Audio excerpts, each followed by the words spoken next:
Today, we've got our first Russian guest on the True Crime podcast. And I don't usually write down a list of things that the guest has done because usually I can just shoot off the top and say, basically, here's this guy's story. But Niko has been to Mexico and he's kicked it with El Chapo's brother and cousin and stayed at El Chapo's house.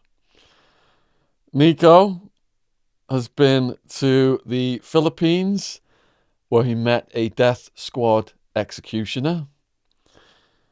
As well as his stories of the Russian mob, we've also got, he went to Colombia, visited the coca production out there, and also visited a rebel camp. And if that isn't enough, we've got, in Japan, he met the Yakuza, which is the Japanese Mafia. And there's still loads more items on this list that I'm going to let Niko himself tell us about. Niko, I started reading his book, Dope World. And he writes in a really warm voice, takes the piss out of himself constantly, so which makes it compulsively readable, as well as the fact that I'm obsessed with the war on drugs and anything drug related, and a lot of my followers are as well. So this book is available worldwide on Amazon. In the description box below this video are links to all of Niko's socials and links to Amazon to his book. I also saw that you got a little YouTube channel. Don't know whether you wanted people to click over to that. Now, Niko has also done some time in prison. And that was a 2.5 year sentence for supply. Started out in HMP Thameside, which is in London. Actually did a talk there. Then was moved over to another prison, ISIS, which wasn't quite as nice. So ISIS is always a bad sign.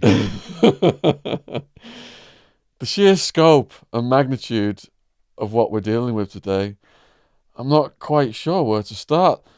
I want to just thank you for coming on, for starters. And thanks for the opportunity. And who have we got on the t-shirt? That's Dostoyevsky. That's the author of Crime and Punishment. So you got the two axes here. I actually wasn't that much. I read that in prison, Crime and Punishment. I had my dad send it to me, but I wasn't that much of a big fan. And maybe it was just like, it was an English version, it was a translation, but it was still like in old English. So it kind of sounded like Stewie from Family Guy. It's like, what the deuce? What the deuce? So I didn't fully get into it, but I did prefer Tolstoy to Dostoyevsky. Did read Crime and Punishment in prison and Anna K. Thought Anna K was quite boring, but I did like Crime and Punishment. And I like Dostoyevsky's story of where he was almost sentenced to death, almost executed, then he was reprieved as well.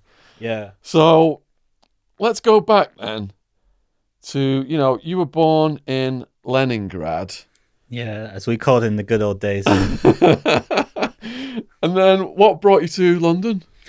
It's kind of had a long journey. So it's born in Great Soviet Union when that was around. And our family moved to Italy, I think, quickly, and then where I just got really fat. And then So what year did you move to Italy? Well, it was like 92, I think. Okay, so after the fall. Yeah.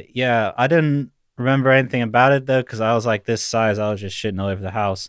But then after that, we moved to America, and I learned English in America. And then I think around 96, finally ended up in the UK. You learned English watching Teenage Ninja Mutant Turtles. Yeah, and Batman, the animated Batman. series. I'm a huge Batman fan. Love the Joker. So, America. Yeah. And then, how old are you when you get over to here? About 6 or 7, I think. Okay. So I was speaking English with an American accent, but I had a Russian name, and I just never fit in. Right. I was always the outside. Actually, that's quite interesting because, like, now if I go back to Russia, I speak English. I speak Russian with an English accent. but there's not really such a thing as an English accent in Russian. So people like assume I'm Polish or Israeli or something. Yeah, you do have a very Just belong unique. nowhere. You have a unique accent, definitely. So Generic foreign. you're in London as a kid. Are you getting picked on? Yeah, it's actually worse now. It was in Bath. Bath, okay. So Which is quite posh. it is very posh. It's very posh and very boring. Drives a man to crime. What can I say? But yeah, I was like the only Russian kid, and there weren't just many just immigrant kids. Period. I think there was like one or two Pakistani guys and one Iranian guy, and that's it pretty much. It's more diverse now, but at the time, yeah, there weren't many foreigners, especially not many Russians, and everyone's point of reference for Russians, of course, was just like James Bond films. So I just had to deal with Nikolai, Russian spy, all the time. And eventually I just snapped and I just beat the shit out of this one kid. And then, then my life kind of went down the toilet from there. So you got involved in drugs at what age? I think about 17. And what was that? So just Weed? after school. No, I jumped in the deep end straight away. I was all about the ecstasy and MDMA. So what year is this? This would be about 2007, 2008. 2007, 2008. You still in Bath?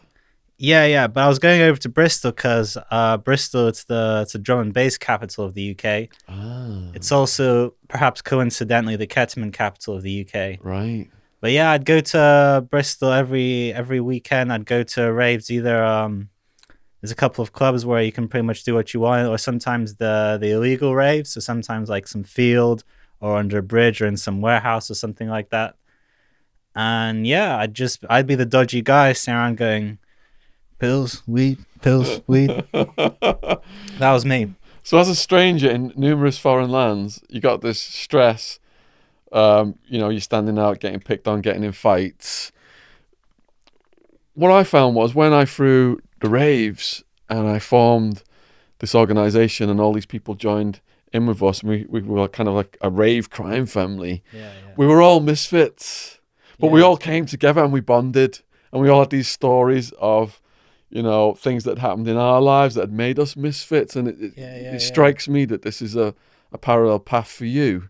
Yeah. And then when you take ecstasy and you bond with people, for the first time in your life, you feel something else, like a sense of belonging. Yeah. Is that something that you experienced? Yeah, like the first time you take ecstasy, like it never gets as good as the first time. The first time is always the charm. But yeah, like when I was in ecstasy, like I could talk to people a lot more openly. Do you want to take us back to that very first time you took E? That very first day. Do you remember any details from it? Yeah, so I was having a bit of girl drama, and When you say girl drama, what do you mean specifically? just like teenage crush sort of thing. I was probably about 18. I was still in sixth form, I think. So I was about 17 maybe, and I just So you had a crush that wasn't getting returned. yeah, Okay. and so I was selling MDMA at that point, but I hadn't actually tried it yet. Okay. So I just thought that night, I thought, fuck it, try it. And then I just went to the local Weatherspoons, and I wasn't sure how you're supposed to take it or how much you're supposed to take. So I just poured out like a whole half gram over the what's the toilet paper thing called? That's 5 hits of pure. Yeah, and I just railed that through my nose. Oh. I think I came out of the cubicle about 20 minutes later, just still crying, just like feeling like someone like Mike Tyson just slammed me in the face. And then like when I got out, like just having sips from the tap and stuff. And then when I got out back into the bar and suddenly it kicked in, I was like, douche, douche, douche. I was flying, man. So that would have kicked in fast through the nose, because if your digestive system's out the loop, you get it right away through the schnoz. Yeah, it's about 15 or 20 minutes. Yeah. Didn't take long. Yeah. And then I was just moonwalking, man. I was just moonwalking through town, in slow motion, like Neil Armstrong. I was just going through my whole phone book. I was just calling everyone in my phone book, and then like at the time, one of my mates' dads owned a nightclub, and there was some kind of private party going on there. But I just wandered in. He just let me in. He just assumed I was invited, and I just was there, just like chatting shit to people. They had no idea who this guy is. This guy just like wandered in off You're the the street. man now. Yeah. When you're on your phone, were you tempted to call the woman who you had the crush on? No. I had more. Or did that all melt away? All that stress Yeah, melt away? I just didn't think about that. Yeah, everything just melts, doesn't it? Yeah. And then there was like 3 or 4 hours of that just like floating around town. I think then I went home, but I was still buzzing, so I was up until like 3 or 4 in the morning, just like listening to music. Still calling people up. They're like, Niko, what the fuck you want, man? It's 3 o'clock in the morning. Who were your DJs of choice back then? No, I wasn't really like following. I was more of like a hip hop guy. Okay, on drum and bass, did you say jungle? Yeah, but that was just kind of for business. But for myself, I'm more of like a hip hop guy or like an old school rock guy. Yeah. But yeah, I was very into Tupac then. Yeah. So I was listening to a lot of Tupac when I got home. It's like the mid to late 2000s. So he kept like popping up all those albums from Beyond the Grave, all those remixes of Tupac. So I was just listening to all those in a row. So you got like a role now in the scene. You're distributing drugs. You're taking drugs. It's giving you more confidence to click with all the people, as it does. So, is this plain sailing now, or do you run into any problems as a junior drug seller? Yeah, so one time at one of the illegal raves, I actually ended up getting stabbed. Okay, run that down in detail then, please. Well, first of all, I was on something called 2CB at the time, so I wasn't like fully like aware of what I couldn't read people that well. Which is a powerful hallucinogenic. Yeah, it's kind of like cross between acid and MDMA, but also weirder. Yeah. Yeah, so I was at this illegal rave, and these 3 kids in hoodies came up to me, and like they took me to the side, and they're like, "Oh, how much for like a half gram?" And I said them, I don't remember how much. I was like 15, 20, something like that. They're like, "How much for the whole lot?" And I was like, "Guys, I do wholesale," and they're like, I don't remember exactly what they said or what happened next, but I remember it was getting a bit leery, and I pushed one of them out of the way, and another one was like, "Oi, why are you making moves on my mate like that?" And something hit me on the side of the head. I don't know, like if it was a fist or like some other object, and like I could see sparks flying around, like a cartoon, like sparks and little birds. And then next thing I know, I'm down on the ground. These guys are kicking the shit out of me. And then I got stabbed. I got sliced on the arm. I got stabbed like mildly here. I think it just hit a rib, so it didn't do any damage. But most I got stabbed in my leg. Which sounds odd now, like just like some dwarf stabbing me, but it's just like the nearest part of me to them. I don't think they were trying to kill me. I think they were just trying to make sure I couldn't get back up again to get at them. Yeah. And yeah, they took all my gear and all my cash, but I managed to hold on to my gold chain and my phone. And how soon is it, like, from reading your book, you describe it in a way whereby your adrenaline was going so high you didn't understand that you'd been stabbed properly? Yeah. There was like you started to see the blood. Yeah, so basically, I didn't actually, maybe it was the adrenaline, and also as later on I found out the knife actually severed my nerve ending, so I literally couldn't feel any pain. So I actually didn't know what happened, so I just went back to like the rave proper, see if I can find some friends. Those guys were long gone by then. And like I just stayed there till the sun came up, and then like only then, as we were walking back from the rave, I hear like this sort of squishing sound coming from my shoe. And I look down, just like the whole left side of my body's just covered in blood. And that's when I thought, maybe I should see a doctor about this little ailment. And yeah, but then for some reason I decided to call a taxi, which cost me £4. But really, I should have called an ambulance. That would have been free. So And they stitched you up, did they? yeah, the nurse was actually surprised I hadn't passed out from blood loss because I was just basically walking around this rave, just bleeding all over the place for about 3 hours before I realized anything was wrong. Crazy bastard. Wow. So, any other insane stories from your rave days? I think that's probably the worst one. At some point, later when I moved to London, I ran into like I got into kind of a sticky situation with some Asian guys. Are you still dealing at this point? Yeah. Basically, this was all like a scam, and I shouldn't have been worried really. But at the time, like you don't know it's a scam. And then I thought they were actually like gonna kill me. They were trying to extort me and stuff. And like I remember one of them called me up, and like I heard this click over the phone. You know, like they're cocking a gun to the phone. I don't know what it was, but like at the time, I was already shook. So like I'm ready to believe anything. You know. And I'm not a gangster. I'm not a tough guy. I'm just like a student kind of misfit sort of guy, you know. So I'm a bit of a pussy. That's what I'm trying to say.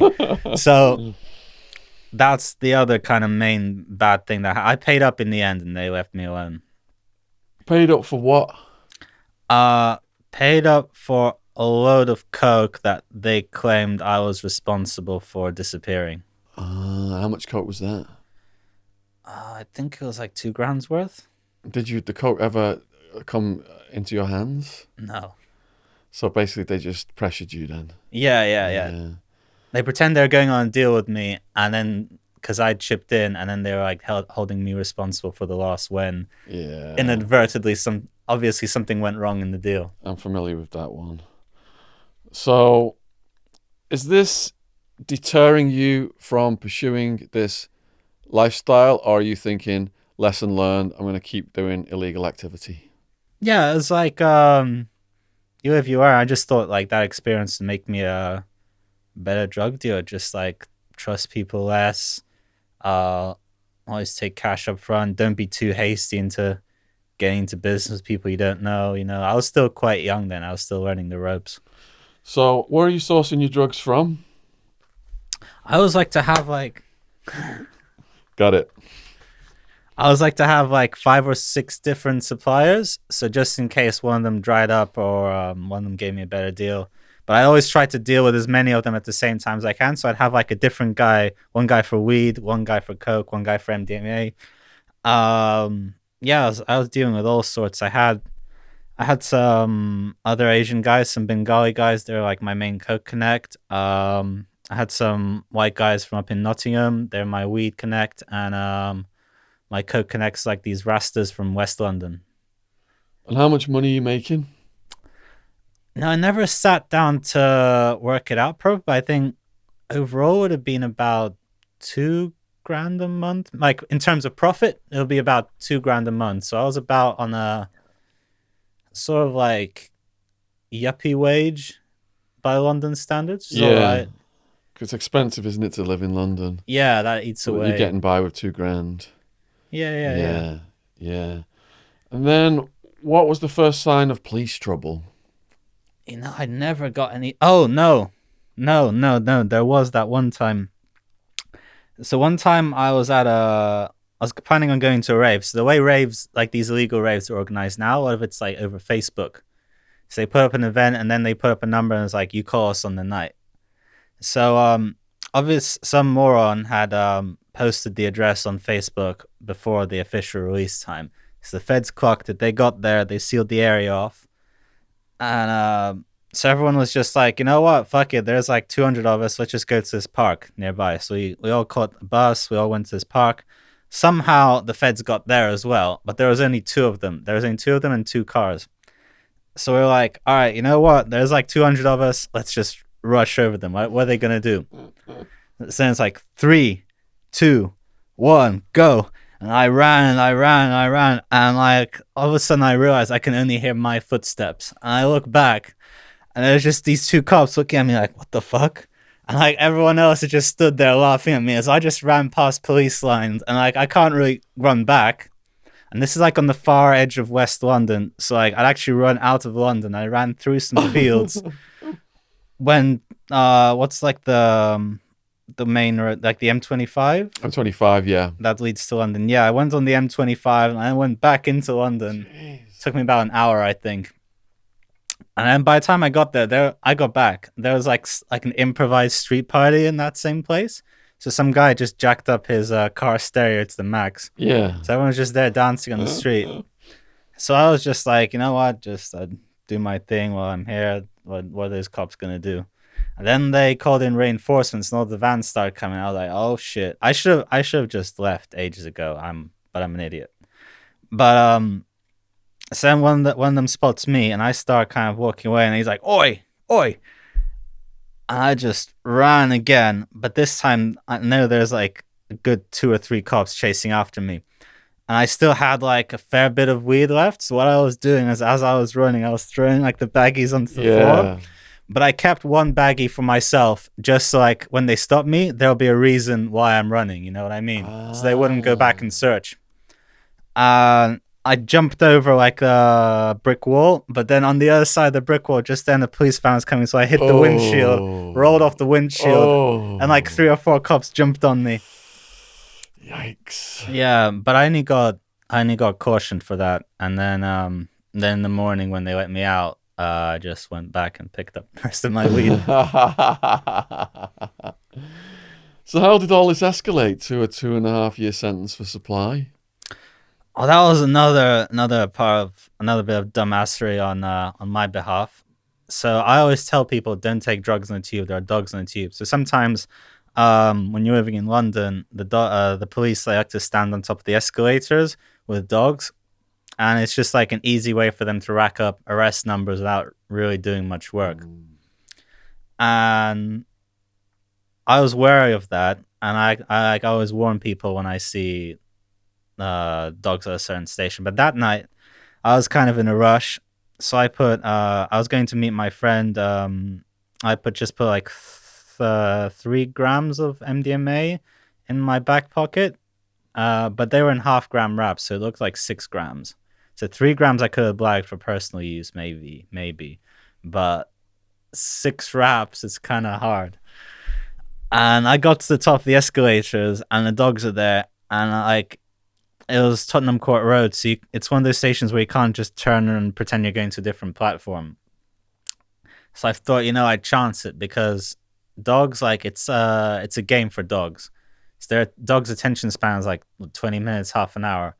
So I was kind of hoping that the dogs are just there for show now, that they long got bored of finding people. I don't know if the dogs actually picked up on me or not, or they just wanted to search me and they pretend like the dogs picked up on me. What kind of a dog was it? I don't remember. I think it's a German Shepherd. Because they can't smell ecstasy, can they, German Shepherds? Isn't it beagles?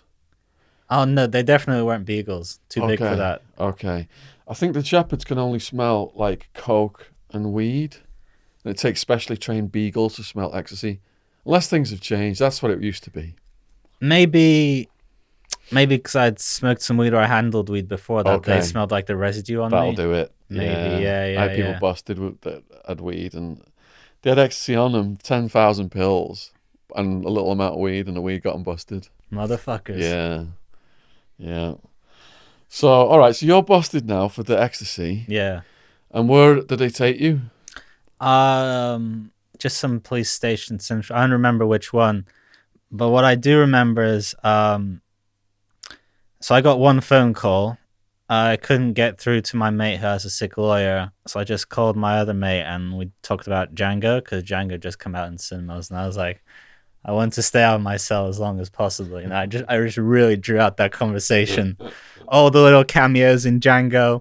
You know that have you seen Django? I've seen it a long time ago. There's this bit in the bar, when he's in the bar, and there's some guy says, "What's your name?" Says Django. Then he spells out DJANGO, and it says the D is silent, and the guy says, "I know." So that's the guy who played the original Django, like the Italian version from the 60s. So I just really just drawn out all those points like as long as I could before they were just like, come on, come on. And then I know that I wasn't there at the time, but a bunch of my mates were in my flat, and they just ordered a pizza, and the pizza man and the feds arrived at the same time. So there was a very confused pizza man walking up the stairs while all these cops are like walking down the stairs carrying massive bags of weed, like massive bundles of cash. Oh. Obviously, the cops got snarky, like, "Oh, you ordered us something, have you?" So they're disrupting your career at this point. Then, when do you find out how much time you're facing? So there's a website. I had a really shitty court-appointed lawyer because they took all my money. I didn't want to get my parents involved at this stage. But there was a website. There's like minimum requirements where you can kind of work out depending how much they caught you with, what they caught you with in your role. So I thought like the minimum I was looking at was 2 years. So I ended up getting 2.5 from the judge. And you have to serve 50% of that in the UK, right? Yeah. I got out a little earlier because I was a good boy and didn't start any fights. Okay. Now, when you were in there being a good boy, were you thinking, I'm going to remain a good boy when I get out? Or are you thinking, I'm going to go right back to the lifestyle? No, that's the thing. I always kept that's the main thing on my mind. Is like, what's going to happen when I get out? Like, will anyone employ me? Shit like that. I don't know. I never came to like a sort of conclusive idea of what I was gonna do when I get out. All I knew was like I had to get out of here. That's my main focus. When did you start getting interested in all the things when I introduced you to be in this video, all those different parts of the drug war and the mafia? Were you forming an interest in these entities in prison or before prison? When did all that begin? I was quite interested in that before, but kind of, like a sort of like in a casual way. So like I'd watch like, I don't know, like The Untouchables or whatever, then I'd look up the real story on Wikipedia. But when I fully got interest was in prison when I read like, so there's these kind of books that everyone reads in prison. So one of them is the one by Charles Bronson. And another one is Mr. Nice by Howard Marks. There's like the two of the prison Bibles in the UK at least.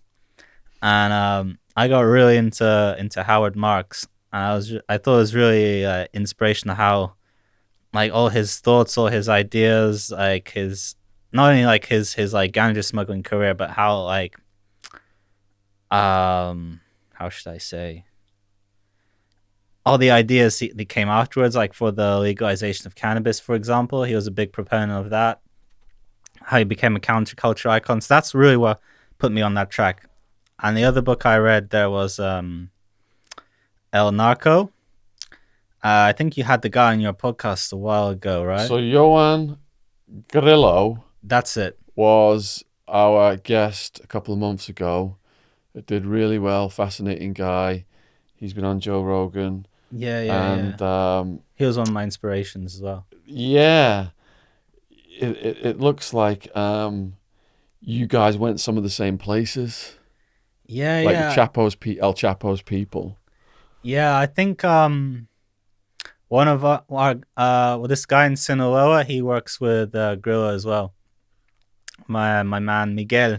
Okay, before we get to Mexico though, let's just go back to your story chronologically. What did you do when you got out of prison?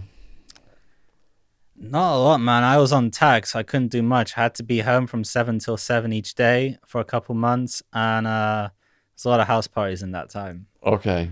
I remember one. You're still consuming drugs heavily. Yeah. I remember like my sort of big getting out party. So I made hash cakes, or I attempted to make hash cakes. I ended up poisoning about 12 people, including myself. Yeah, me and edibles don't go down well. And I had no idea how strong it was going to be.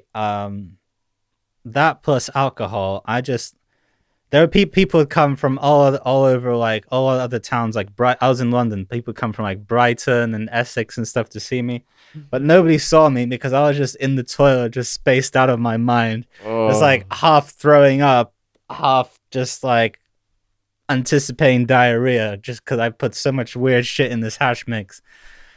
At some point, I managed to get the energy to get out of the bathroom, go upstairs, go to my room, just KO.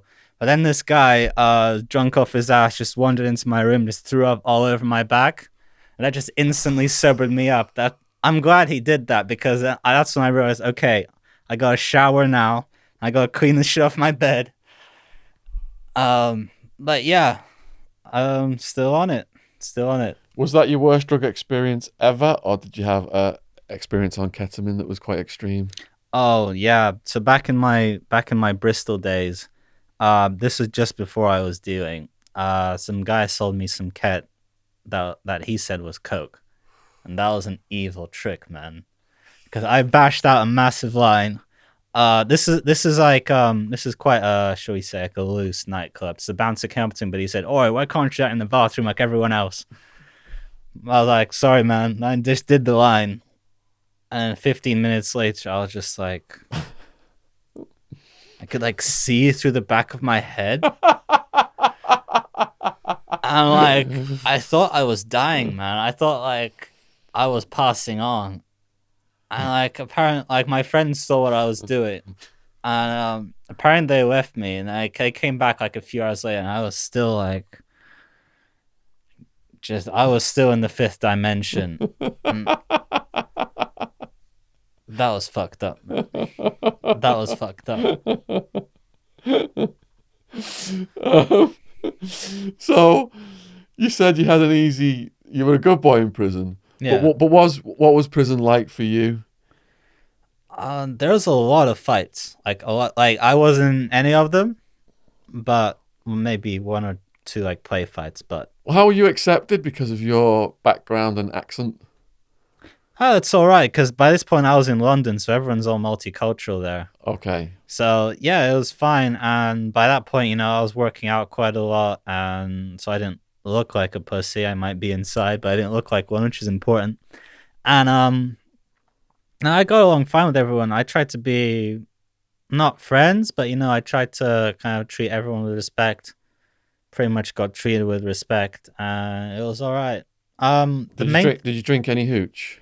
Yeah, yeah, that was the great hooch scandal of 013. So it's kind of a tradition in UK prisons. Every Christmas, like some of the brothers brew up some hooch. So you get some bread, some kind of fruit, some sugar, and a lot of water. And I think you keep adding like bread and sugar over about 2 weeks, and eventually get this kind of shitty sort of cider, which smells like vomit, but it gets you fucking drunk. So we had some of that, and I agreed from my cell to be used as the bar.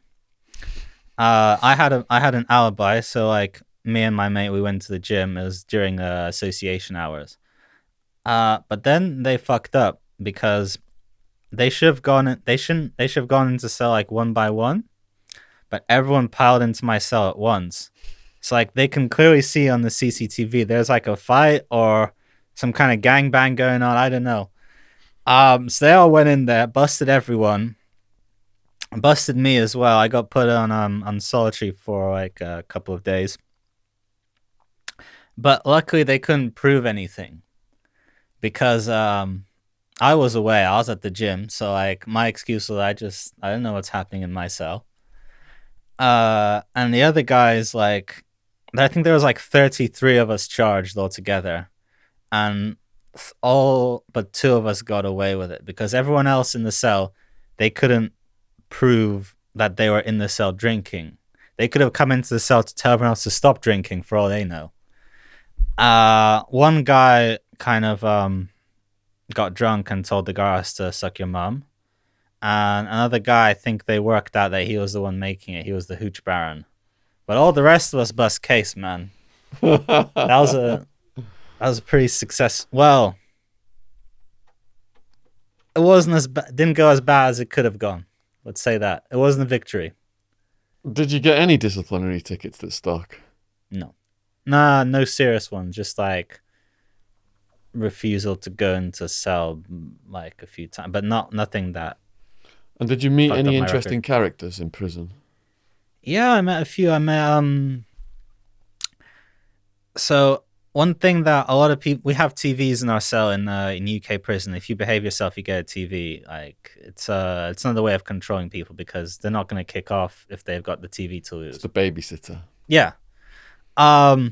So whenever Crime Watch is on, everyone watches Crime Watch because they're just looking out for their buddies. And I remember there was one time there was this not Crime Watch, but there's a similar show called Fight Back Britain. It's about people taking the law into their own hands.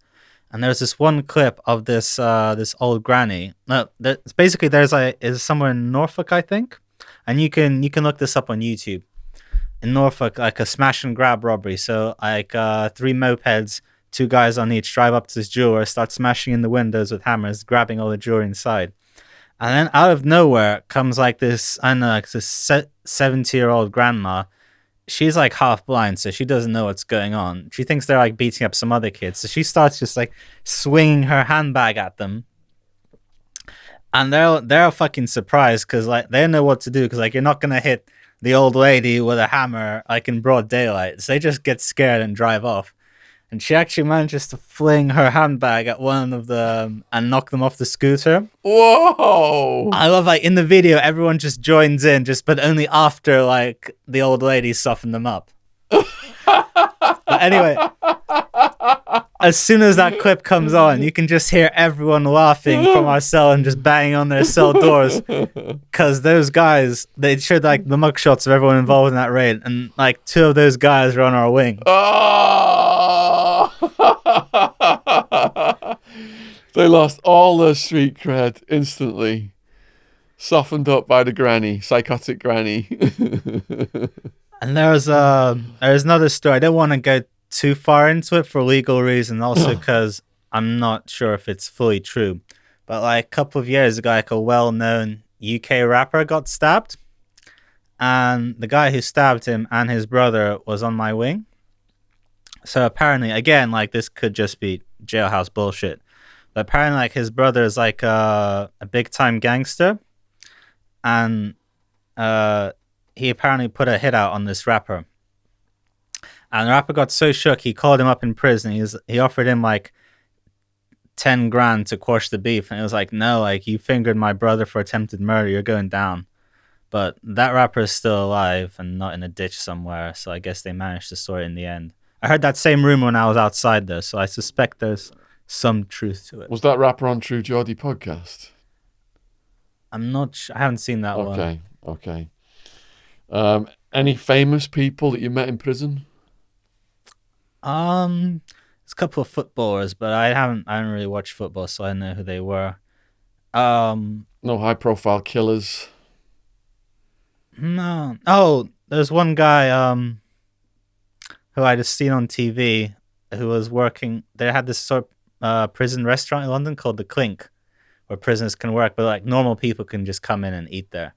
And he was on there, and then I saw him off camera a few weeks later in my prison. So obviously he'd fucked up his job. Oh, it's a shame. That's the closest I came to celebrity.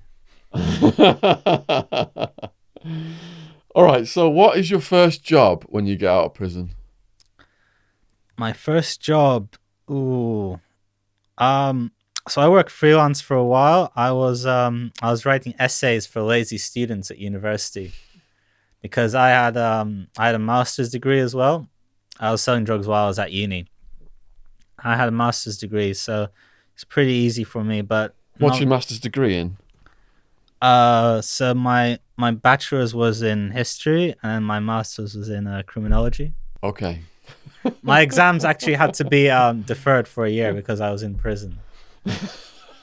I'd finished all my coursework, but then I went away, so I had to write them a really awkward letter. And like a bunch of the professors teaching at my uni, they were like either ex-policemen or they're like closely tied. So that was a very awkward letter to write, you know. Hey, you got bored of the books and decided to do a practical application of what you were studying. Exactly. Field research. Real world research, exactly. So immersive anthropology. You're using your penmanship to hustle, and then what work do you get after that? And then after that, my only other job was, I think after like 3 years of, no, 2 years of writing those essays, I finally got a job at RT, like the Russian broadcaster. Yeah, But it wasn't very exciting. I was just sat there in the newsroom just typing up stories. Not articles, not like opinion pieces, just typing up stories. yeah. So what made you suddenly want to get writing this book? Well, it's while I was in prison, I wrote quite a few letters to people on the outside, and some people thought, like they're quite funny, they're quite insightful, and whatever.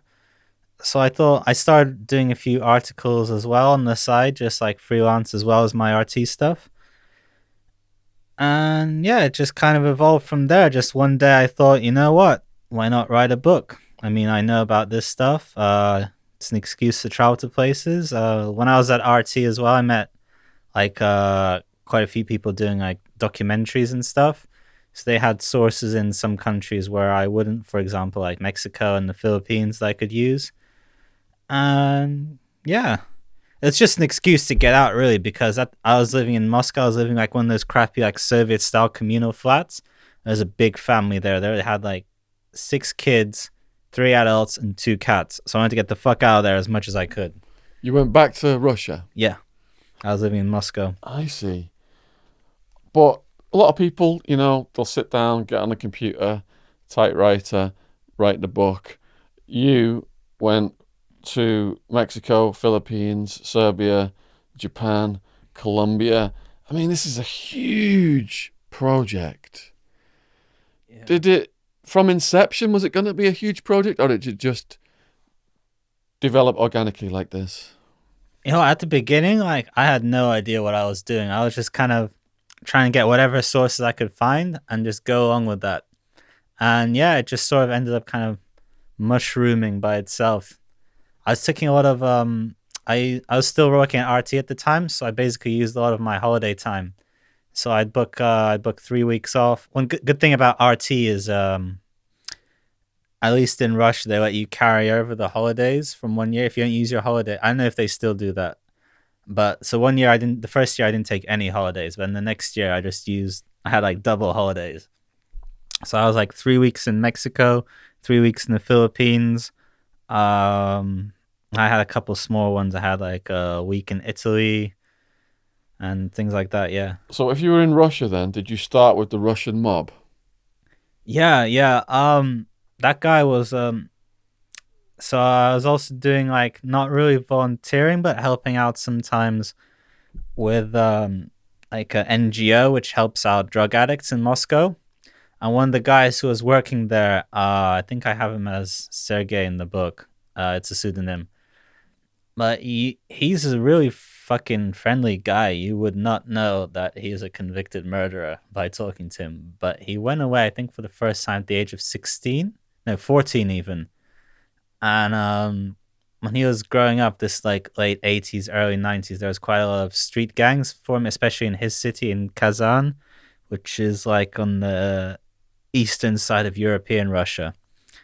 And his logic was, like if the kid from the other street's trying to cave your head in with a brick, you got to do it first. And yeah, he had a lot of crazy stories, man. Can you tell us his crazy stories? I remember so one time this was like he left the mob after this, but like one time he was at his apartment, he's reading a book. This is the pre-Netflix era. He's reading a book and then he just bends down to pick something up off the floor, and just then like a gunshot rings through his window, smashing his window, like all these bits of wood and glass everywhere. And suddenly, like like in The Godfather Part 2, like that hit on Michael's house, where the gunfire goes through the windows. It was like that basically. But he wasn't Michael Corleone, so he was like, yeah, I'm this is me. This is my stuff, guys. And who was trying to get him? Just a rival gang. I think there was a lot of about 100 gangs in that city at the time. Some of them kind of morphed together into bigger crime syndicates, but there are quite a few smaller gangs. He was also in prison with the Vorobyov, which is like the sort of the traditional kind of Russian mafia. It grew out of the gulags in Stalin's era. They have all these prison tattoos and stuff. Can you describe the prison tattoos? And can you just say that name again for them? Vory v zakonie. It means thieves in law, or thieves who live by the code, like the thieves' code. And these are the old school, Yeah, yeah, out yeah, of the gulag. yeah, yeah, yeah, And yeah. what's their tats? There's one guy actually I met in prison here in London. He was Lithuanian. He was like half Russian, half Lithuanian, but he had one of the tattoos. He had the like stars on his knees, which means that he'll never kneel before authority. But there's other ones, and they all have a. They used to have a meaning. I think now people just get them because it's cool. But they used like back in the day, they used to have a lot of meanings, like stars on your shoulders. You couldn't get that unless you were some kind of gang leader, for example. People used to tattoo pictures of Lenin and Stalin on their hearts back when they had the death penalty, because they thought that the guards would never shoot at a picture of Lenin or Stalin. My dad actually he brought me the three-part encyclopedia of Russian prison tattoos. He sent to me while I was in prison. But there was like the long drama about it that the authorities wouldn't let me have it, the prison govs, because it had nudity and like racist content. But all the nudity, it was just like a bunch of like old guys with like fading blue ink on their bodies and like swastika. There was like swastikas there, but they're like, in an academic context. It's like just like these are the kind of tattoos people wear. It's like in a history book. If you read any book about World War II, you have like Nazi pictures and stuff. You mentioned Sergey. Did he have any tattoos? No. But a lot of his friends did. So that's the old school Yeah. mafia from the gulag. Is there a separate new school mafia, Russian mafia? And do they have different tats? They're not really about the because like in the what happened in the 90s when the communism fell. So the Vory v zakonie, the thieves in law, they came from communism. So they had like there was an ideology then, the communist ideology, and they had their own kind of, I'm gonna say, semi-anarchist sort of ideology. But once that ideology is over, like everyone's just about making money now. So the new guys, they're more like kind of Western style gangsters. They didn't really have any kind of like any weird rules or principles like the old guys did. And a lot of them, like their end goal, because the thieves in law, they'd kind of be like, like the mafia, like they're like in this for life. Like the new school gangsters, they all wanted to legitimize themselves in some way. They all wanted to be big. A lot of them are in the government now. So the president, I think he's the president or the prime minister of Crimea now, the region Crimea. He went by the nickname Goblin in the 1990s, and it's quite well documented. At some point, there was like some kind of hit on him, and he got shot in the shoulder while he was driving the car. So yeah, that's the new school. Do both schools, do they have certain codes, like with the Italian mafia, old school people I met, where you don't harm women or kids? Or are they more like the Colombians and Mexicans, where they'll chop you up, torture your family, kill your pet dog, and put it on YouTube?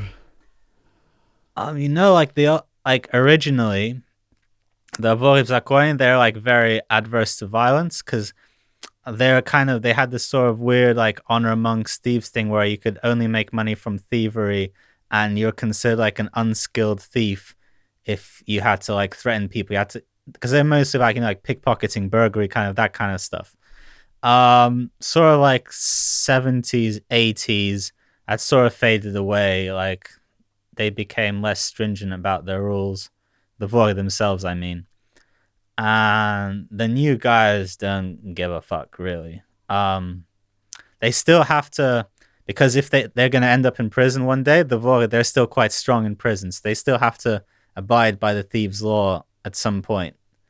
But there was like some big massacre, like I think 2009, like in some village. Yeah, and they just killed a whole family there, just like clubbed their heads in. It's a big story. And then it turned out that one of those guys, he'd actually been doing shit like this for a while, like pretty much with impunity in this little village.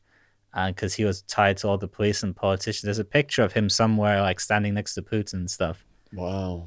I don't think that Putin's like mates with him or anything, but like he had that kind of reach that he could be at the same party as Putin. So with the new school Russian mafia then, how is it structured?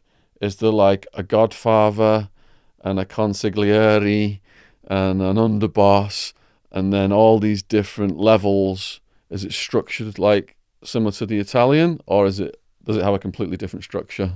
I don't think there's much of a structure. I think it's quite loose. So you have these sort of like gangs still exist, like Sergey was in one. But then like the top bosses, they'd be more like, it's more like a marriage of convenience. Like, so like they still have those connections from back when they were running the streets.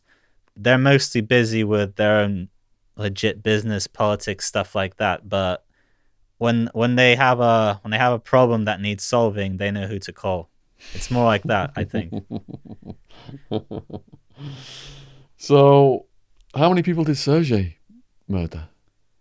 At least one that I know of. Yeah. But I've met over the course of writing this book, I've met people who've killed way more.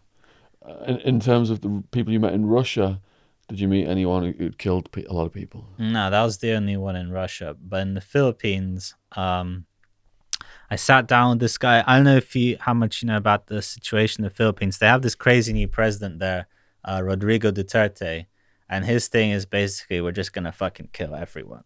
It's like all drug dealers, all drug addicts, and maybe like a couple of people who've been accused of being that.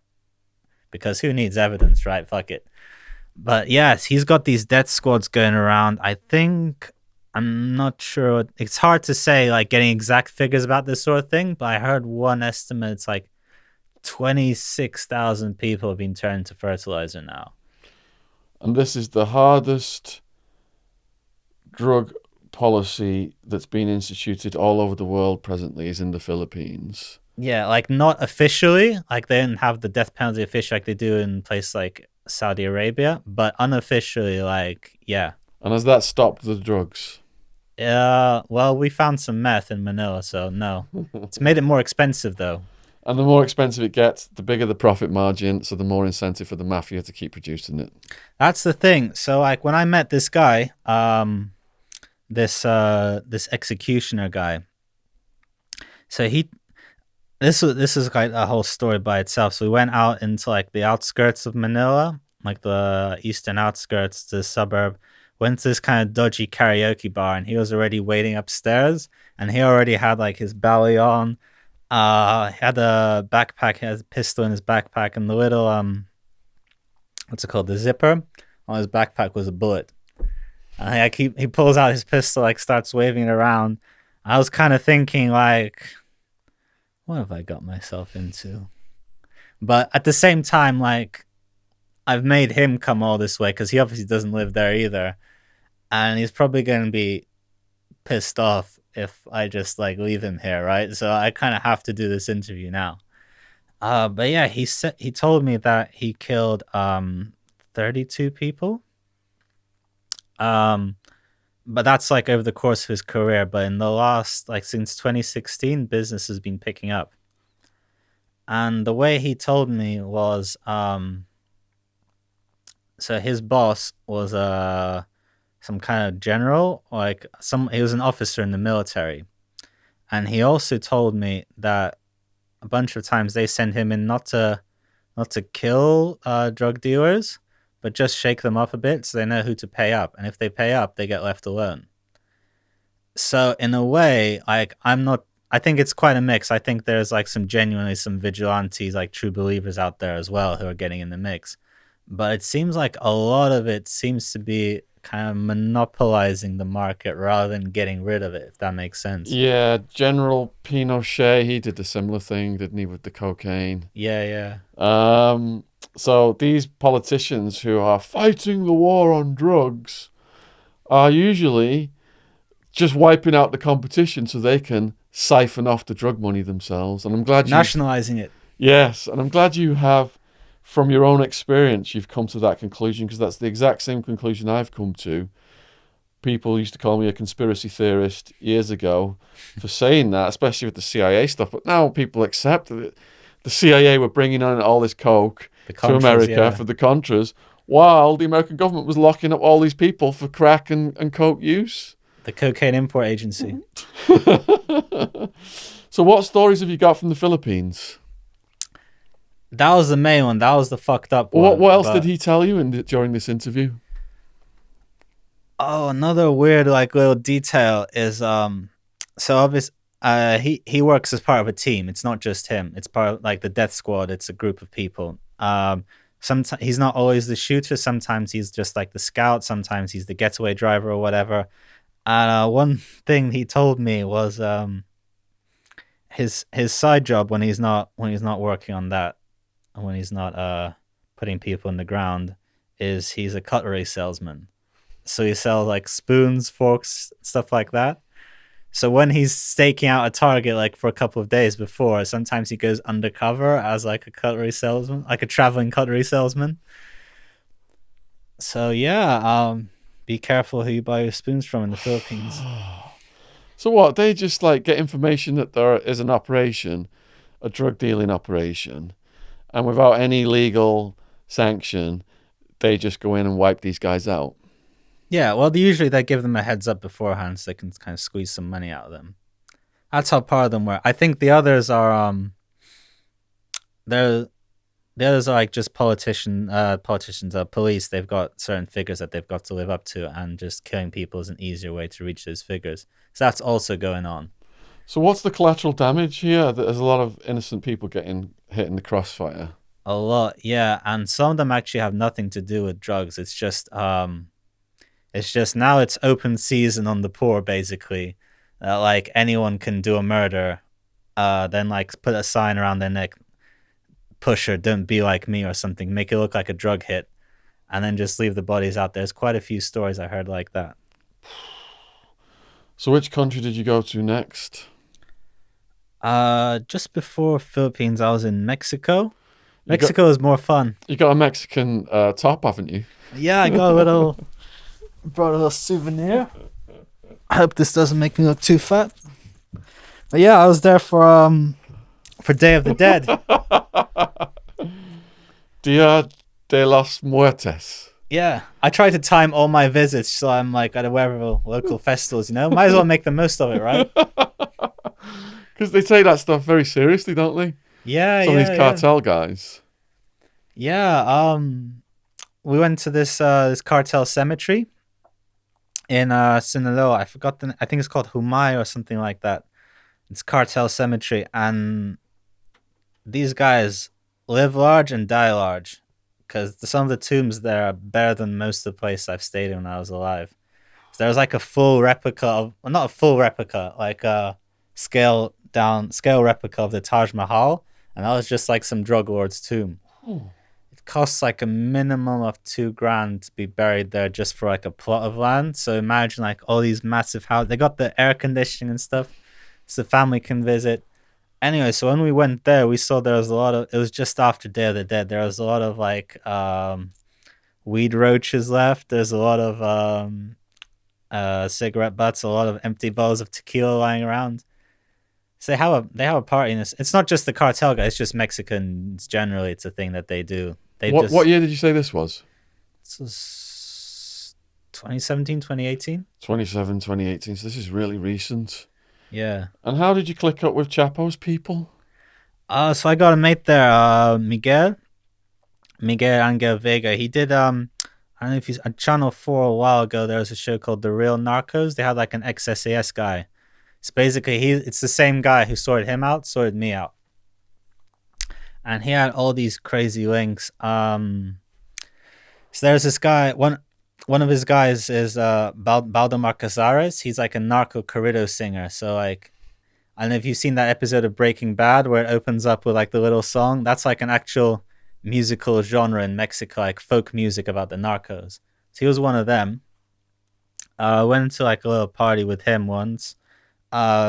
He had about 12 beers and he composed me my own narco corrido song.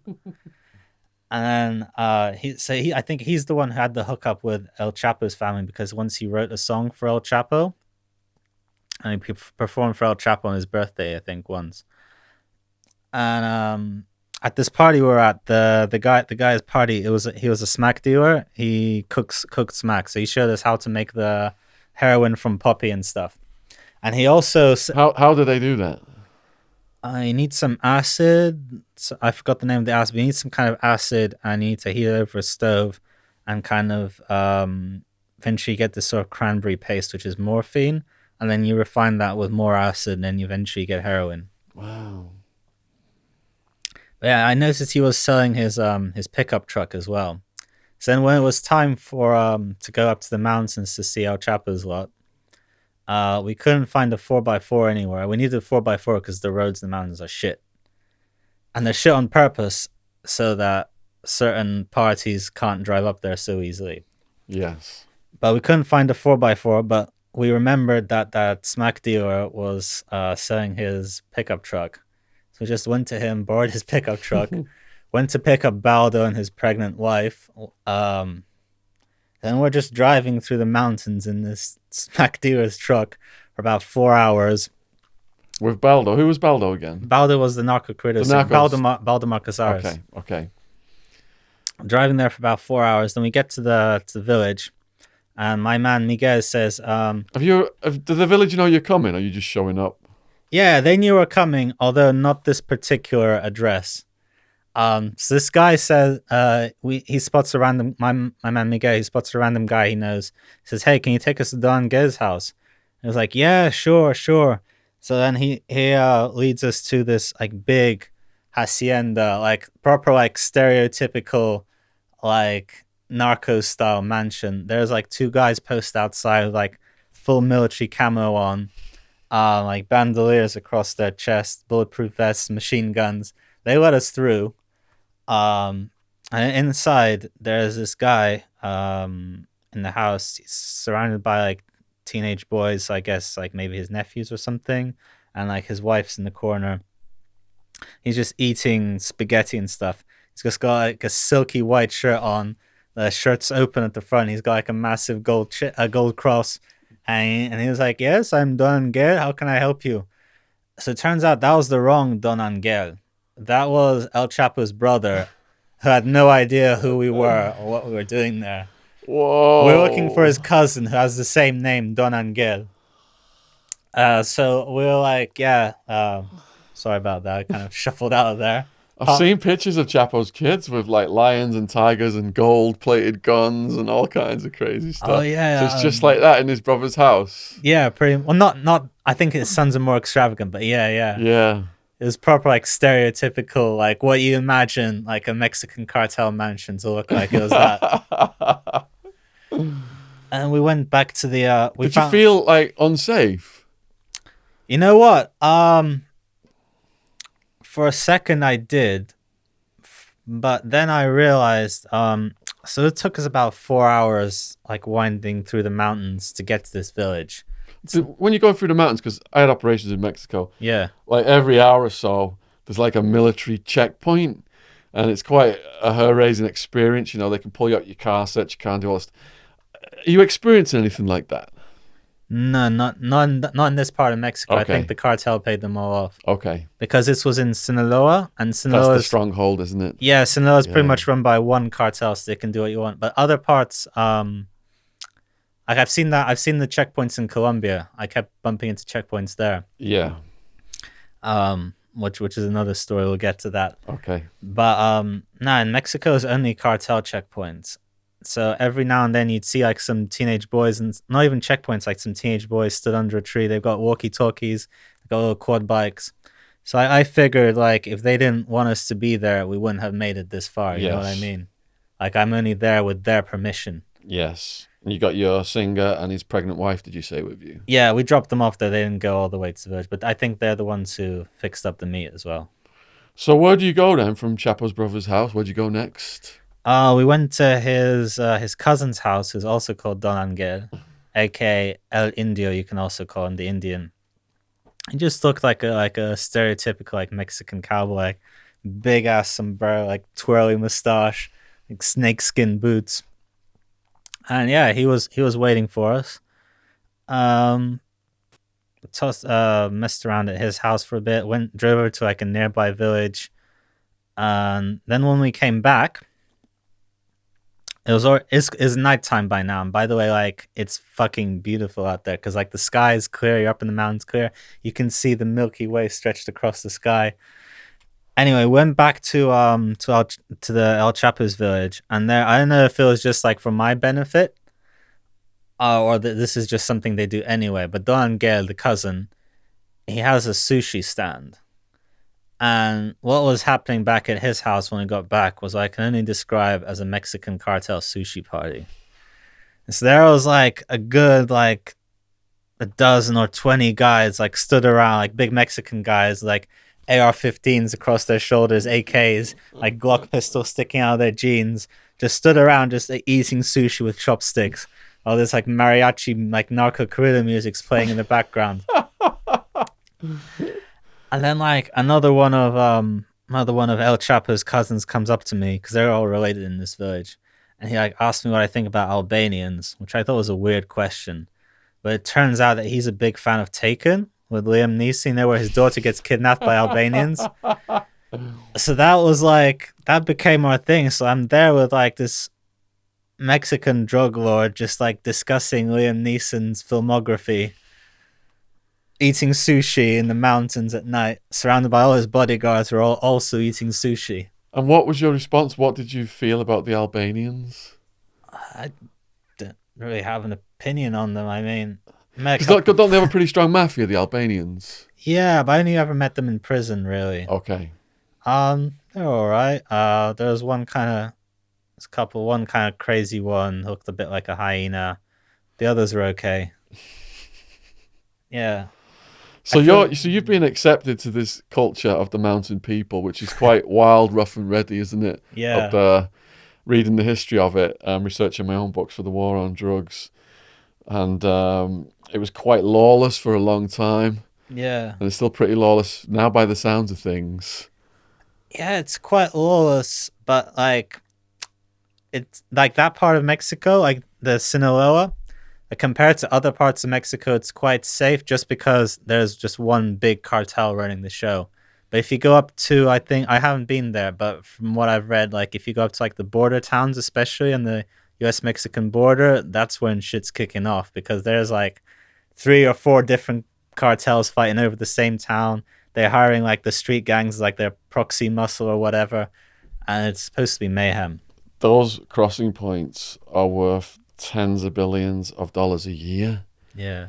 So the cartels, whoever owns those crossing points, that area, that's the bank right there. So that's where the warfare is. Yeah. Like Juarez and Texas, and a lot of it comes across Arizona and also into California as well. Yeah, it's probably more peaceful in your day, though, right? Yeah, it was more peaceful in my day, which was I had operations in Mexico in the late 90s. Yeah. The Colombians were making a lot of noise in the 80s and early 90s. But then it all kicked off and Mexico became the murder capital, didn't it? After the turn of the century with... it's the new Colombia. Yes. So you're kicking it with Chapo's people and they've just accepted you, it sounds like. Was there any awkward moments? I think I was like the fifth or only the fifth or sixth like foreign writer who'd actually come there as well. So they must think you've got some balls coming out there. I just didn't think about it. I just kind of like, oh, cool. I have a weird like assessment of risk. So like I didn't really think about mortal danger too much, but I get fucking terrified when like if a girl sends me an angry WhatsApp, I just don't answer the phone. I don't even look. I'm just scared because like they can put a hole through my head, but the girls can put a hole through my ego. I'm too insecure for that. So while you're with Chapo's people, who did you interview?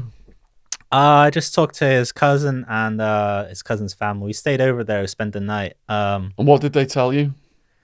They told me a bunch of anecdotes. Apparently, Chapo's a big practical joker. So there was one time before he was a kingpin, some girl died in the village, and they wanted to bury her, but they didn't have money for a tombstone. So like Chapo sent like a few of his cousins over to steal a tombstone from the graveyard from another village. And the guy is just like he's like quite superstitious. They all are. It's a very rural area, and he's just digging through the grave, and he's like, I'm sorry for this sin. I'm gonna put this back like once we buried her and stuff." And out of nowhere, like these two figures kind of emerge through the mist, like big bed sheets and stuff, with eye holes going. "Ooh." So he'd set that whole thing up. Another time, he fed them all laxative.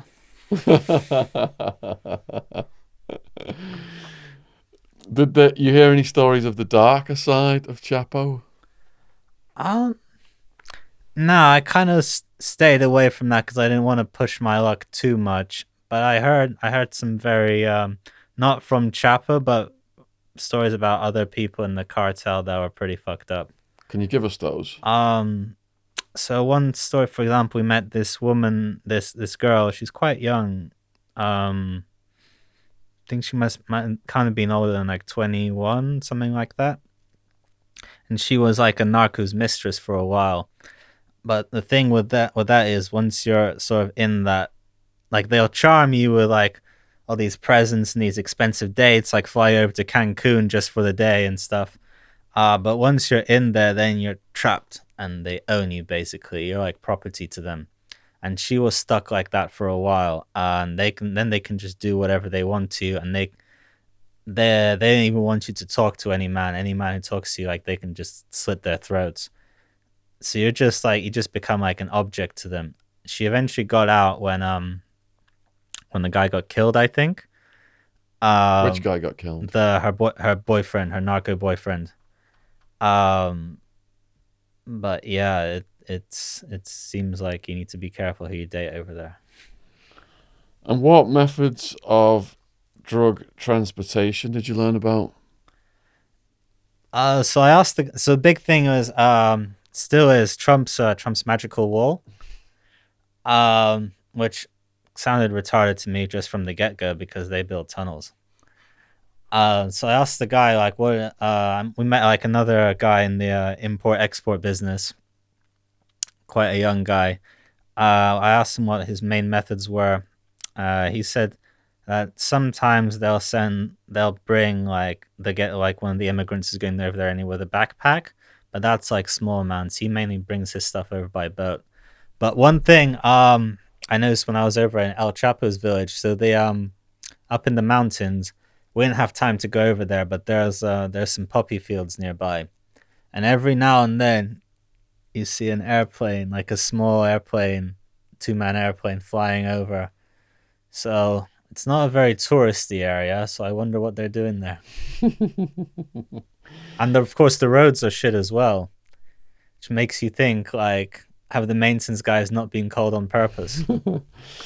Well, if you go back to like the Mexican cartel, the times of Caro Quintero and Felix Gallardo, and they had that big weed plantation that was busted.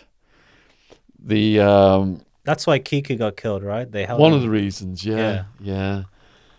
And the plane that was flying over, the little plane, was the planes that the Americans had provided to the Mexican government to monitor to see if anything was being grown. Oh So the shit. plane that's flying over, those guys land and take a payment and then just take off again. That's how it worked. And they were surprised when that plantation was raided because those planes that were coming had been the same planes that had brought the important people to the plantation in the first place. And this is what an absolute farce and scam the war on drugs is on the taxpayers. Well, if you can't beat them, join them. Yeah. And all that money the Mexicans are getting to fight the war on drugs, they're buying houses in Spain. and they're laundering it in Panama, and it's just a shakedown. All right, so you with Chapo's cousin then? You stay at his house for the night. Is that what you said? Yeah. Watch some 80s action movies. What's the preference in action movies like Bruce Willis, Schwarzenegger, Yeah, Stallone? Schwarzenegger, Stallone, Harrison Ford, all the greats. Yeah. Bit of Wesley Snipes, bit of Blade. Because Pablo was obsessed with the Godfather movie. Yeah, a lot of them are. Yeah. A lot of them are. Yeah, that's something we bonded over, just our love of crime films. Was it? And are they big drinkers? Yeah, but it's mostly beer. It's not tequila. So it doesn't. For me, coming from Russia, it wasn't that as bad as I thought. But the food there, man, like, I was not surprised to find that Mexico is like the second fattest country in the world, because like tacos, burritos, that's not fast food. That's like their normal food. And if you think about America being the fattest country in the world, probably a lot of the fatties in America are actually Mexican. Well, perhaps you were with wealthy Mexicans who maybe have been at that level of eating. But from what I saw, a lot of the Mexicans were skinny because there was a lot of poverty in like in Puerto Penasco and Hermosillo around there. Yeah, there's a big difference between like the rich and the poor. Yes. But when I was at Chapo's, at least, they just stuffed me like a piñata. I couldn't get, like, it was hard to get up without having a heart attack. So, how did it finish then in Mexico for you? Did you continue to go to other places after Chapo's people? Yeah, I just hung around Sinaloa for a bit. We talked to a cop. What did the cop tell you? Corrupt cop. What did the cop tell you? Here's one thing that was interesting. So he works on the state police's homicide squad.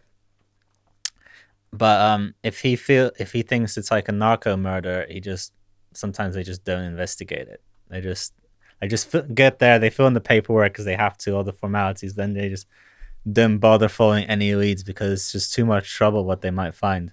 Yeah, that sounds about right. And I don't even know if that's like really corruption, really. It's just kind of because they know they're going to get fucked. Because like, it's not like cops and robbers here, where generally we had that guy who went on a rampage, that Rambo guy up north. Oh, a while back, yeah, I remember. I can't remember his name. Yeah, I can't remember his name either. He was like a bouncer or something. Yeah. You get guys like him, but that's like, like once every 10 years that happens. Whereas in Mexico, like cops are getting killed every day. Sometimes just to send a message, just because like you arrested one of ours, we're going to shoot up 3 of yours. There's one time I read about, I think the Marines, they killed one of El Chapo's associates. No, not associates, like the Beltran Livia cartel. Yeah, the like beard. The beard. And then they held like an open funeral for like one of the Marines that got killed in the raid. And the beard's guys just went there and just shot up the funeral and killed the rest of his family. Yeah, it is a decision, isn't it, if you're going to be a police person in Mexico, to take the silver or the lead. Yeah, it's almost like you can't not be corrupt. It's just like the degree of corruption. Maybe like, I won't take this many bribes. I'll take this, but you have to take bribes at some point. Like it's the same in Russia actually, because they're in Russia and Mexico both. They just paid shit, so pretty much the only real income they get is from shaking people down or getting payoffs. And again, there's so much money in the drugs business because drugs are illegal. Yeah, that maintains all of this. So did you interview any other interesting people in Mexico? Let me think. We can edit the thinking bit out. No, you're fine. Keep going. Yeah, there's quite a few. So Baldo had a few fun stories.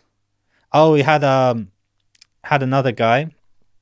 He used to be a big time drug smuggler and a hitman for the Sinaloa cartel. He's retired now. He doesn't want anything to do with that anymore. And now he's like some kind of amateur chiropractor. He tried to give me a massage. I was like, no, mate, I'm good. How many people did he whack, do you know?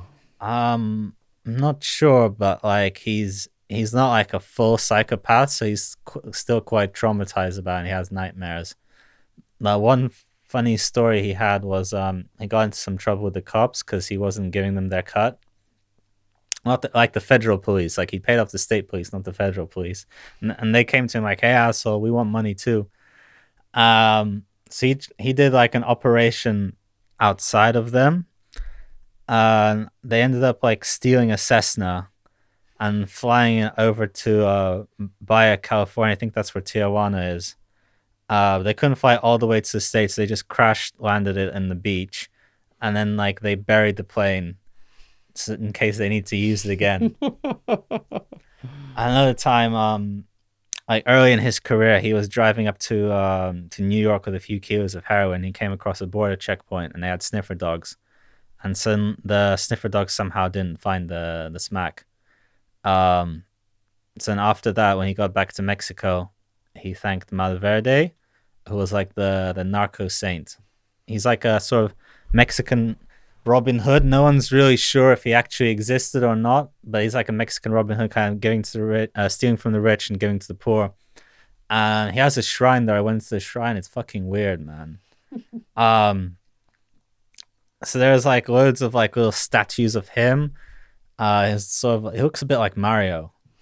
Loads of like little Mario statues. Then like you got like statues of Virgin Mary, you got crosses and stuff, like all the usual religious stuff.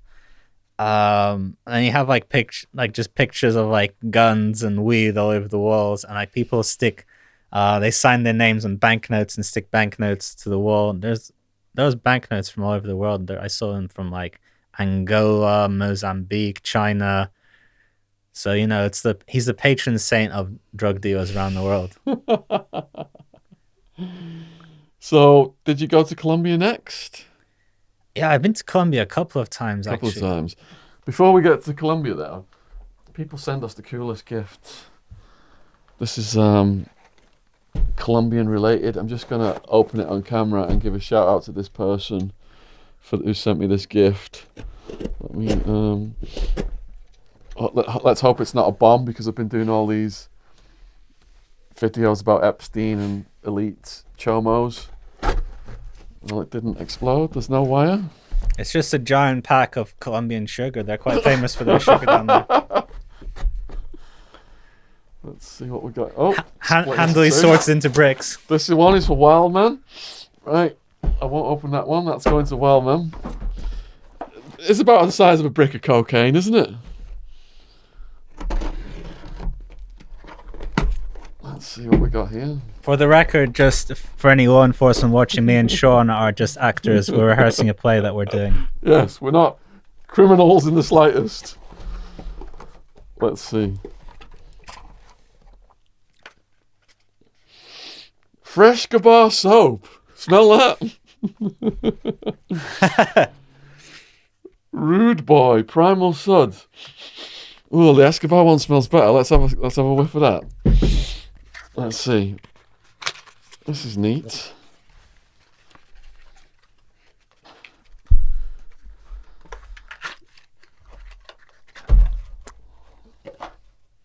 Primal Suds.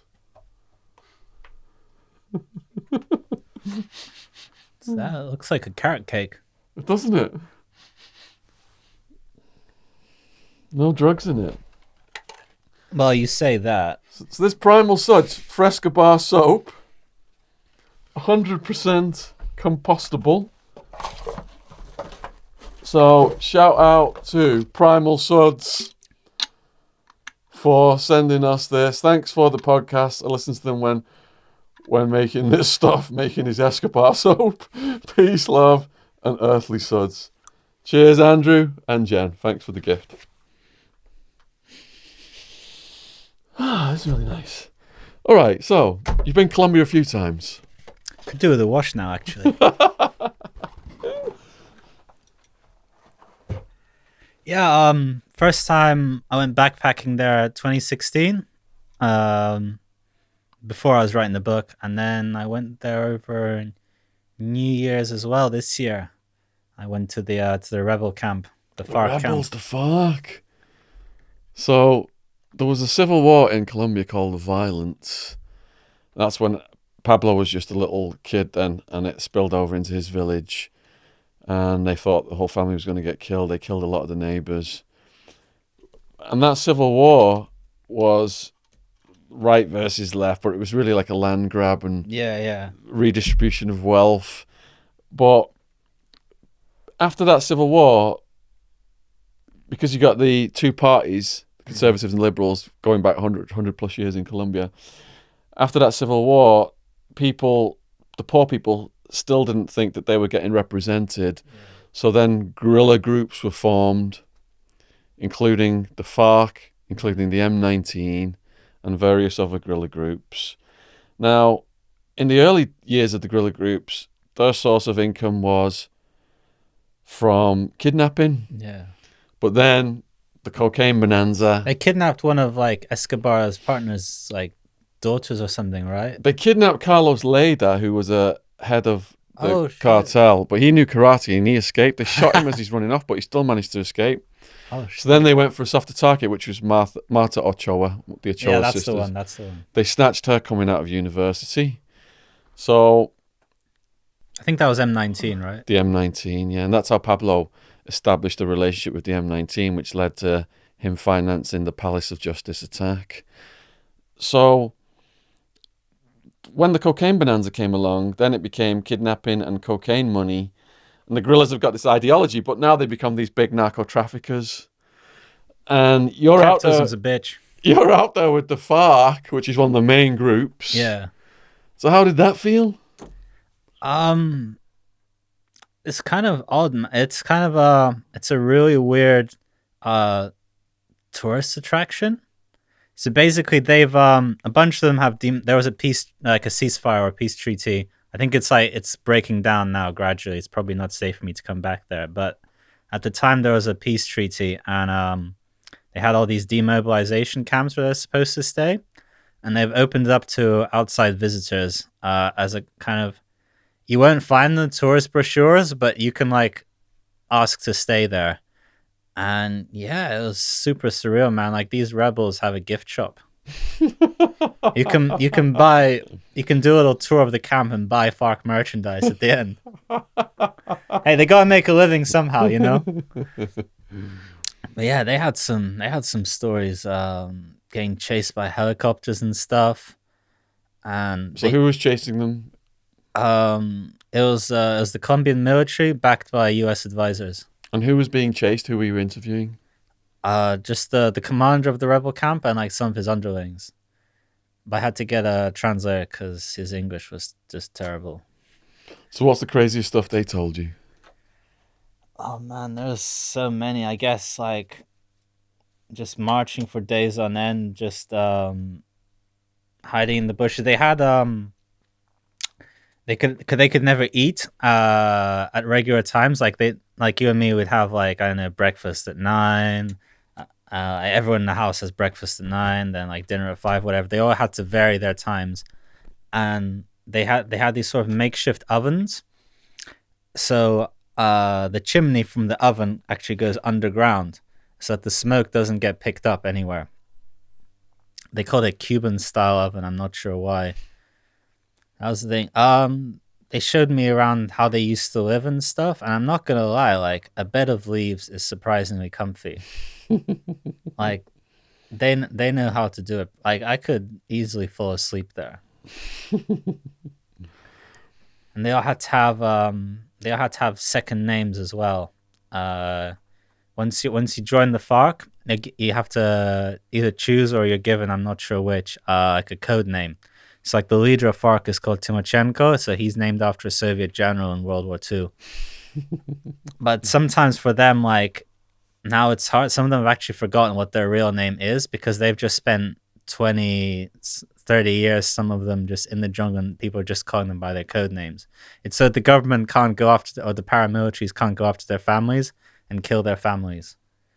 Where I was in Colombia at the rebel camp, like that part of the country, it's quite safe relatively for the guerrillas. But then a few months ago, I think in April, I heard that somebody ambushed like a young couple from the camp and killed like their 7-month-old baby. So that's part of why the peace treaty's breaking down now because the government hasn't offered any. Like, they've put down their guns, they've filled their side of the bargain, but the government hasn't given them any protection. And I think that's why, like, originally there was like a truce in the 80s as well with M19 and with FARC, but that's why it broke down, because like the death squads are just killing people right and left, and they just took up arms again. Yeah, even the presidential candidates, because they were becoming political parties, weren't they? Yeah. Even the presidential candidates were assassinated. Escobar was blamed for that, but it was actually the Castaño brothers who was the paramilitaries. Yeah. They were behind it.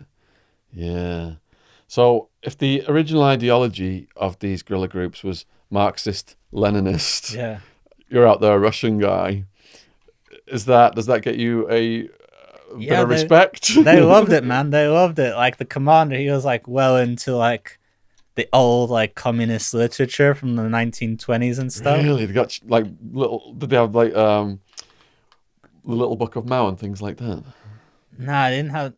But he called me Nick, because my full name's Nikolai. He called me Nikolai Ostrovsky, who was like a famous like propaganda author in the 80s. And like I showed him my passport, says place of birth, Leningrad. He was just like showing all his mates, showing around. I was wearing my like my USSR T-shirt as well with like the hammer and sickle, just so you know I'm one of the boys. So they've not completely abandoned their ideology. Yeah, but there's I think, yeah, it's quite recent. I think like last week or 2 weeks ago, I heard like that the main FARC leadership, who were in the political party after this peace deal, now they've taken up arms again. So the war's back on. I think that guy, that commander guy, the main guy I talked to, he's still in the camp, but I'm not sure about some of the others. So have you got any other crazy stories of Colombia then? Yeah, the coca farm. That was the first time I went when I went backpacking in 2016. And it's kind of a really sort of weird, but it's also an off the grid kind of tour. There's a lot of weird tours in Colombia, I'm not gonna lie. That's like, this is something you can also do as a tourist. Obviously, for any listeners out there, I would advise against breaking any laws in Colombia or any other country. But in theory, there's a certain small town in the south of Colombia where you can go to and you can basically make your own cocaine. And it's I was very nervous because I thought at any moment, like, you know, we're like out in the middle of the sticks, this army helicopter is gonna land. I'm gonna try to make a run for it, but I'm gonna be no use against trained soldiers. They're gonna catch me, and then I'm gonna have a very awkward phone call with my mom. Mom, happened again. But yeah, it's there's a lot of petrol involved, and there's a lot of cement involved for some reason. I didn't fully understand the chemistry, but for some reason, if you do it without cement, it gets all fucked up. But just know next time you're doing cocaine, you're snorting cement. Because there's different formulas, isn't there, to manufacture it. So did you actually do a manufacturing thing yourself? Yeah, well, I stayed Allegedly. I stayed off like the hands off approach. I let the guy do it because he looked Yeah. like he knows what he's doing. So your fingerprints weren't on anything? No, I'm good on all this alleged stuff. Did you allegedly sample the product afterwards? I mean, it'd be rude not to. But I stayed at that town for a couple more days, and then I just randomly, it's like quite a small town. I just randomly bumped into that guy later at a bar just as I was about to leave, and he just kept giving me like little vials of cocaine, just like putting like 1 gram in this plug, 1 gram in that, and I had to fly the next day. So I was like, no, el perro, like the dogs, and like I just didn't know. It was an awkward situation, yeah. And in the time where you can make your own coke, how much does it cost to do that? It allegedly costs about 40 quid, but I'm sure you can bring the price down. And the coke's so pure, you must get way more return on your investment. Yeah, that didn't help with my paranoia. Scariest moment in Colombia? That was that. That was it. Yeah, I think so. Yeah. Yeah, I think Colombia is quite safe for tourists. Like compared to Brazil, Brazil is fucked up. People get robbed in Brazil on the regular. You've not got Brazil on your list. Have you been to Brazil? I have been to Brazil. And was this for your book? You're in Brazil. Yeah. So who did you interview in Brazil? Actually, one of my cellmates in jail is a Brazilian guy. I'm not gonna say his name on here, but he was fucking hardcore, man. What was he in for? Like when I met him, he was doing think a 16-year sentence for importing coke, selling methadone, and selling ketamine, armed robbery, and possession of firearms. So yeah, he doesn't play around. But it turns out that before that, back in Brazil, he'd also served another sentence for murder when he was a teenager. This guy's And he hardcore. and he was only like 20 years old when I met him, so he'd already spent like over a third of his life behind bars. And I met him again like a couple of years ago. He's disabled now, so he went back to Brazil. And he pulled another armed robbery there, and he got into a shootout with the police. But no one actually like died because both him and police were wearing bulletproof vests. And he showed me a picture of this. He showed me a picture of him shot. The police managed to get him here, like between the pads, and like they severed his spine, so he's got no mobility now underneath. So, But somehow he avoided jail for that. He didn't go to there's a jail. lesson here. Anyone watching this, you can just get your spine shot in like that and that's Spine it. shut off. Yeah, and you can end up messed up like that for the rest of your life. Yeah. So what did he tell you? Just about prison. Brazilian prison's hardcore, man. Yeah, I can imagine. What's it like? Like, so I've listened to your talk, and U.S. prison seems pretty fucked up. I think I got off pretty lightly. Like The Arizona jail system in particular, run Yeah. by Sheriff Joe Arpaio, where I spent my first 26 months, was the most messed up, yeah. oh, did you ever go to that? What's it called? Tent City. Okay, so Arpaio ran Tent City, Yeah, that's one of his. but I wasn't in there. That was more minimum security people. Okay. I was in the higher security levels, yeah. Yeah, I remember you were saying that like the food had maggots in it and stuff, and like Cockroaches, dead rats. And Arpaio's I've just been told, Arpaio's announced that he's rerunning now to be re-elected as the boss of the jail again. didn't Trump pardon him or something? He pardoned him, yeah, for his racial profiling. Yeah. There's you know this site, The Onion, like the fake news site. Yeah. So there was one article, Joe Arpaio's family surprises him with captured Hispanic motorists. So, all right, back to Brazil. We had this riot recently, wasn't that in Brazil? Oh man, they have a riot every other week, and they're not like. I think a couple of years ago we had a wave of riots here, 2016, 2017, and that was pretty hardcore by British standards. But over there, it's a whole different. Over there, they got the severed heads, throwing people's heads over the walls and shit. Did you visit any of the prisons? I didn't visit any. I visited a prison in the Philippines, but that was a bit underwhelming. It was the minimum security bit. It was basically like for all the guys who are judged too old to escape. So it's like a retirement home with barbed wire.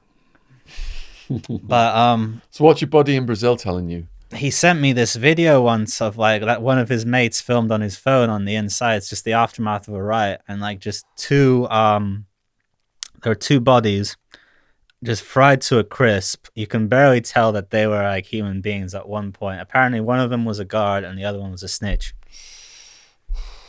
It was all on the roof of the prison, like sun shining down. It looks like such a nice day, but then you look down and you see all that fucking Kentucky Fried Chicken lying on the floor.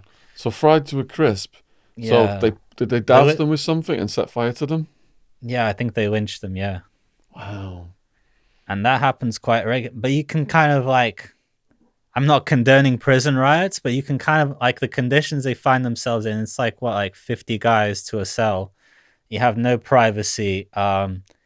Gangs run everything, and if the gang leader's unhappy, shit's gonna kick off. Yeah. And Yeah, it's Like all like whole prisons, other it's level. drug gangs, isn't it, that run everything? They run everything on the outside as well. It's like Yeah, in Brazil, there's been a couple of instances where I think the main prison gang, the PCC, the First Command, they call themselves. In 2006, they organized like a big terrorist attack on Sao Paulo. They managed to shut that whole city down for a week. They killed like 30 or 40 cops, something like that. They bombed banks. Like the Sao Paulo is like Brazil's biggest city, but the streets are completely deserted by the end of the week. No one wanted to come outside. Then the cops retaliated as well, and the cops killed like 100 people in like extrajudicial executions as well. There's no heroes in this. all right. Any more stories of Brazil before we go over to Japan? Brazil, went to a funk party in the favela in Rio. Actually, I felt safer there than the tourist places, Yeah, because the tourist places like that's where they know there's rich gringos with money and they yeah, get jacked.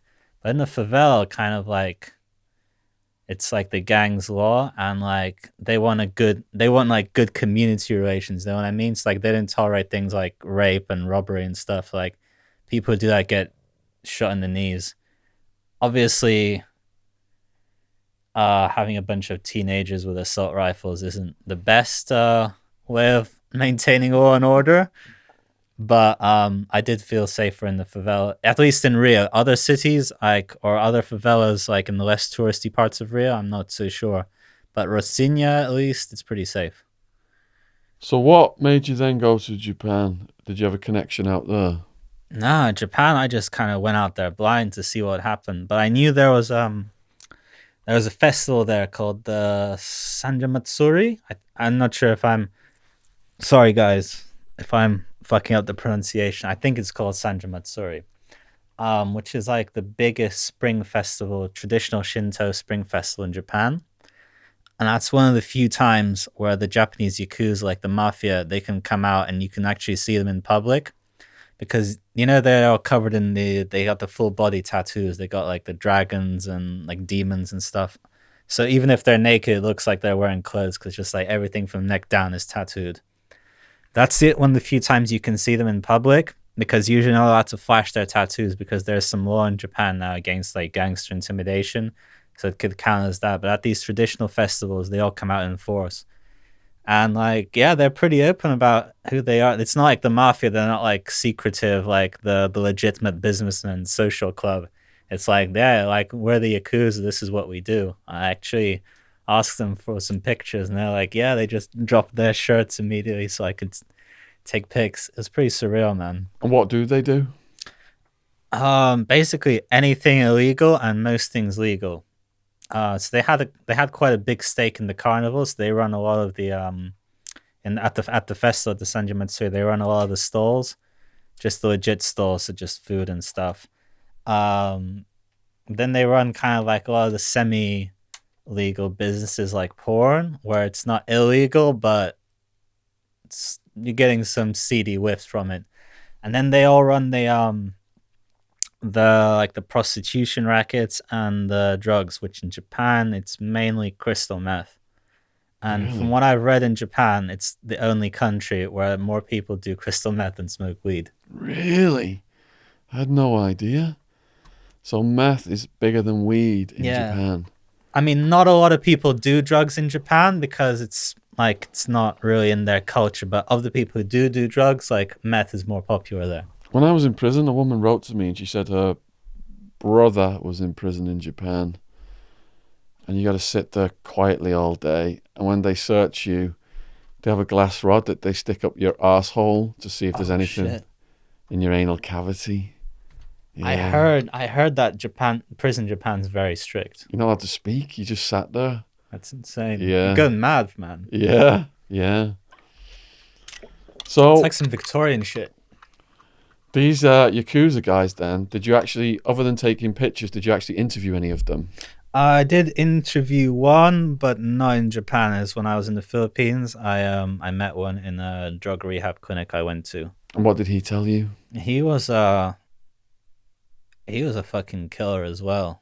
Um, I didn't have any way to like properly verify his story, and like from what I my experience in prison, a lot of people chat shit, but from like the little details, like the Iranian drug dealers, like it's a lot of it sounded very poor, and he had a big dragon tattoo on his arm as well, so it sounded plausible. Um, but yeah, he had a really fucked up childhood. Grew up in the Philippines. His dad beat him up and made him eat his own vomit.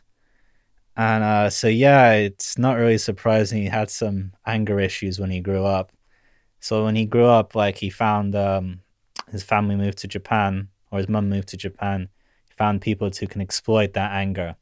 So like I think in a different life, like maybe he could have been like a serial killer or something, because you know like they all have these fucked up backgrounds as well. But what like organized crime and the mafia does, it exploits that kind of violence, but like commercializes it. You know what I mean? Like they make a profit out of it.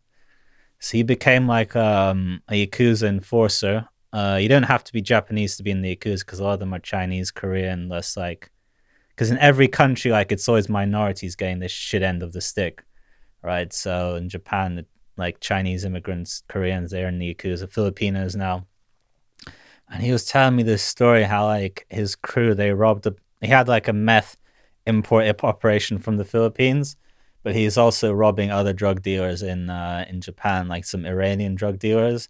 And he was telling me, and like, it's like showing me with his hands and stuff, because his English wasn't that good, how he's like chopping up and getting rid of the bodies, and then like he threw these body parts into Tokyo Bay, and they were illegal immigrants, so like no one's gonna know if they ever went missing or not. So even though Japan, it's a very very safe country, it's a very kind of by the books or prim and proper country, there is still like the drug underworld is still there. It's everywhere, man. Who out of all these countries and people you met would you say was the most dangerous person? Oh, it's hard to say, but one guy I got a very strong no vibe about was so I'm doing a Dutch edition of my book as well, with a special chapter on like the drug underworld in Amsterdam. We're calling it Gangsterdam. And I met another guy there who was also called Niko.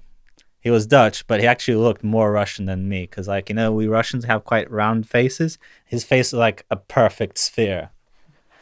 But he was a fucking psycho, man. Like, he claims he's retired, but then like he had some encrypted chat on his phone. He had like pictures of like undercover cops being beaten up and stuff that his mates have been sending him. And yeah, I just got a very kind of no nonsense vibe. And like the guy, who my connection was to him, another guy in Amsterdam, he warned me, just in case you're thinking of ever doing business with this guy, don't. Like he's my mate, so he's cool with me, but like he wouldn't think about even ripping off the Mexicans for like 100 keys or whatever.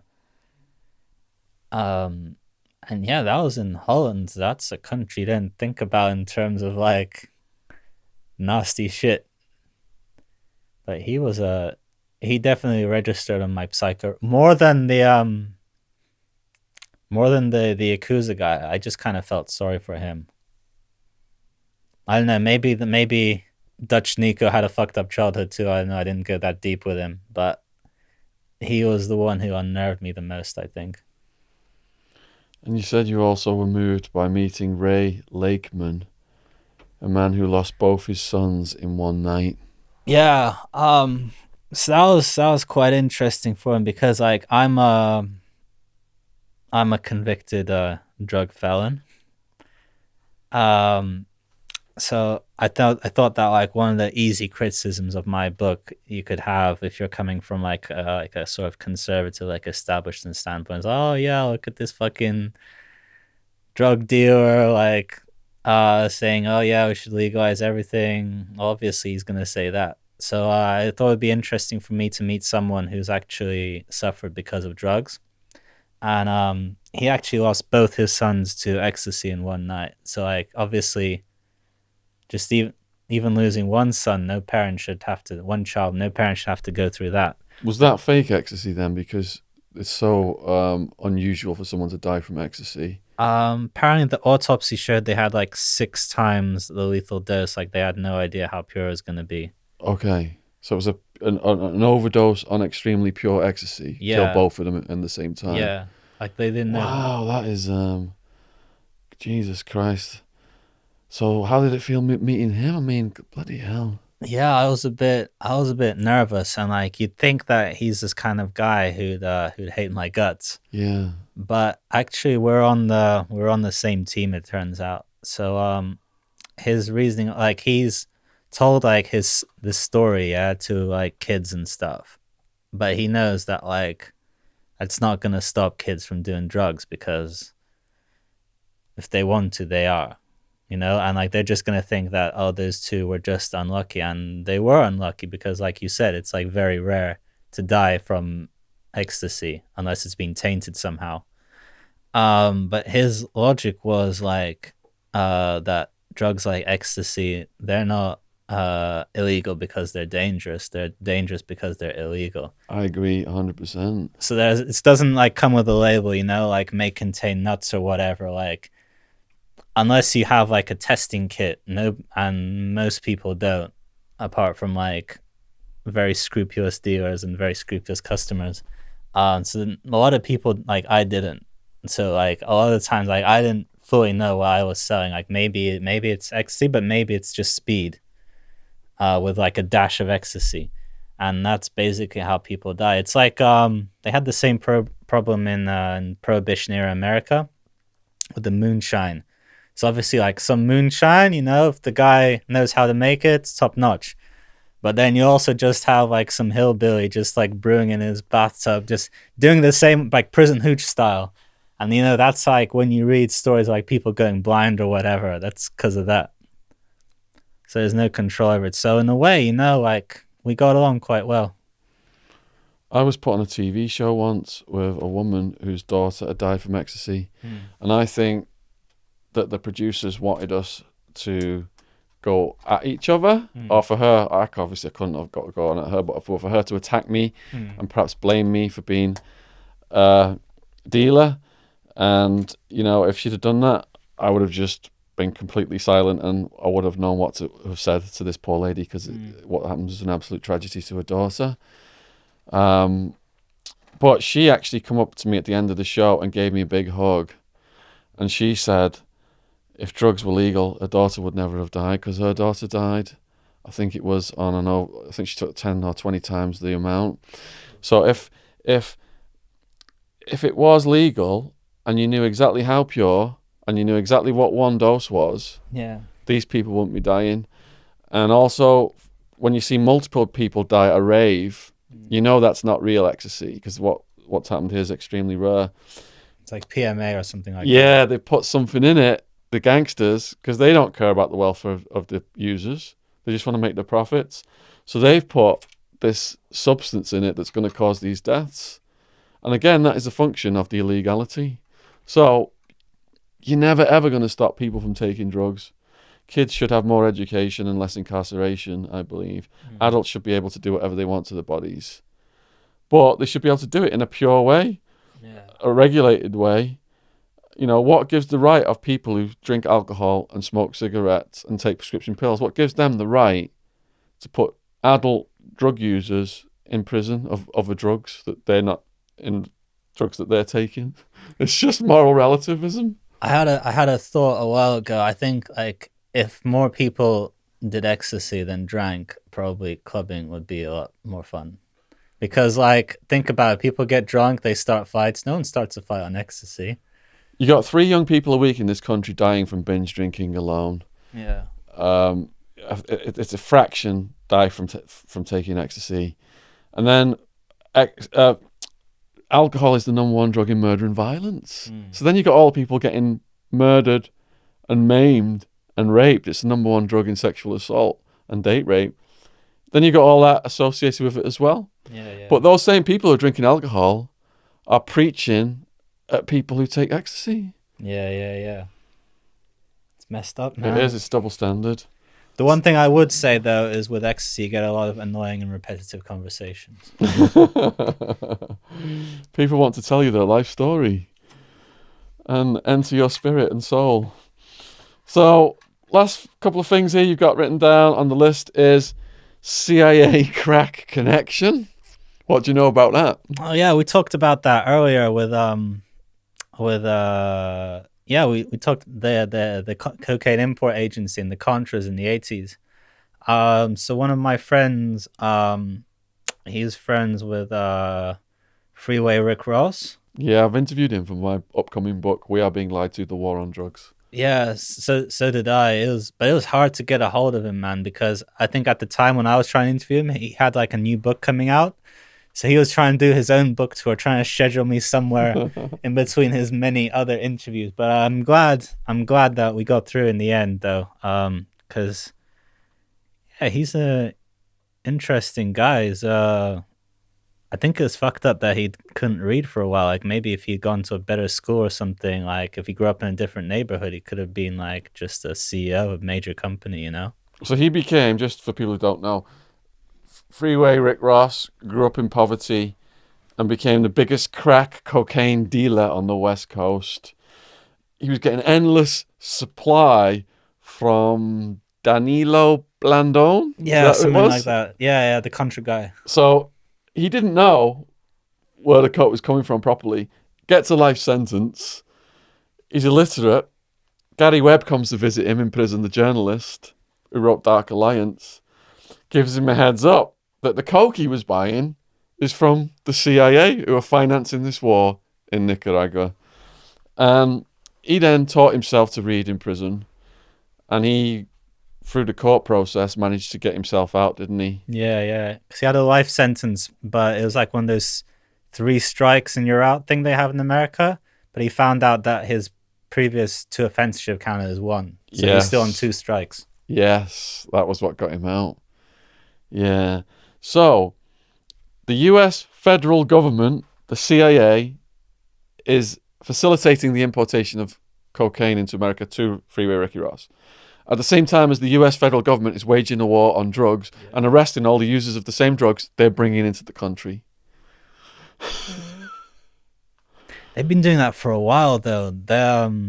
If you go back to like all the way to like the World War II, like on the I don't think the CIA was around in World War II, but like the Navy maybe. They worked with the mafia to help control the New York Docklands. They had the OSSI back then, didn't they? That's the precursor to the CIA. Yeah, so they worked with like Lucky Luciano and all them. Yeah. And obviously at the same time, Lucky Luciano is running this massive smack pipeline from Europe to America. And then they did it again in Vietnam. They had like all these local like tribal warlords who are growing the opium. There's a movie about Air America, I think, with Mel Gibson. It wasn't a great movie, but I think it's a true story. Air America, Southwest, what was it, Southern Transport. They were all the different airlines that the CIA were using, weren't they? Yeah. That the Bush-Clinton family was heavily involved in. Money that financed Clinton's rise to becoming the president, I believe. And even, I think, Epstein is in that mix. So... That wouldn't surprise me. Yeah, that's. I think that's where his money came from. Coke, drugs, and weapons. The old Barry Seal flights. Oh yeah. Coke coming in, weapons going out, and then we went into Afghanistan to stop the opium, and we got 1,000% increase in opium production. Yeah, like they're saying that the Taliban's doing it, but really it's just like it's just all the guys on the CIA's payroll. And do you think that the people in America now are starting to believe this?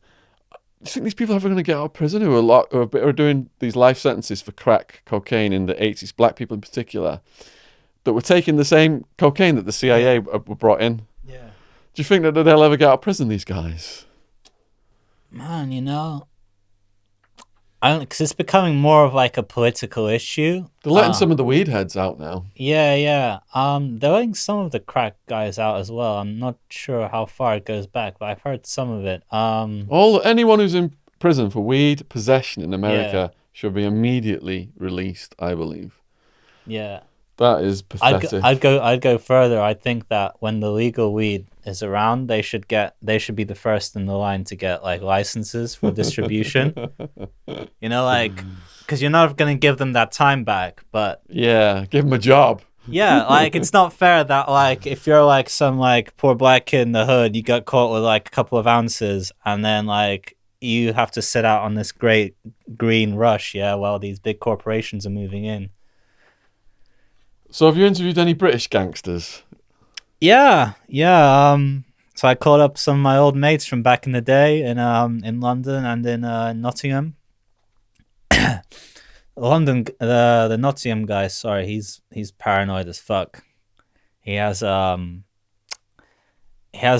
he's mainly a weed dealer. He's quite high up in the weed game, but one time he dabbled in coke. Went a bit wrong. He ended up in some guy's living room, and three of them are holding him down to the wall, against the wall with a gun to his head. And he only got out of it because that guy's mum came in and started shouting, "Oh, what's all this commotion?" That's when he fucking just legged it. But yeah, he's and understandably paranoid as fuck now. So he's got when I went to see him again, he had a weapon in every room. So he had like a baseball bat hidden behind the sofa. Sounds like my mate Wildman. He had a samurai sword in the kitchen, I believe. I think he had some nunchucks somewhere, Bruce Lee style. Can go Enter the Dragon on them. Any higher profile ex gangsters that have got books out, anything like that? Have you interviewed any people like that, like Dave Courtney? People like that. Let me think. Apart from Rick Ross, I think Rick Ross was the main one. I try to stay away from like more famous people because like I don't really want to go on their turf too much. I figure I'd get a better story out of people who maybe aren't as famous. But yeah, Rick Ross was the big one. And did Rick Ross tell you anything that we need to know about that we've not discussed? Rick Ross, told me about the prison dynamics in jail. Yeah, I'd love to hear that.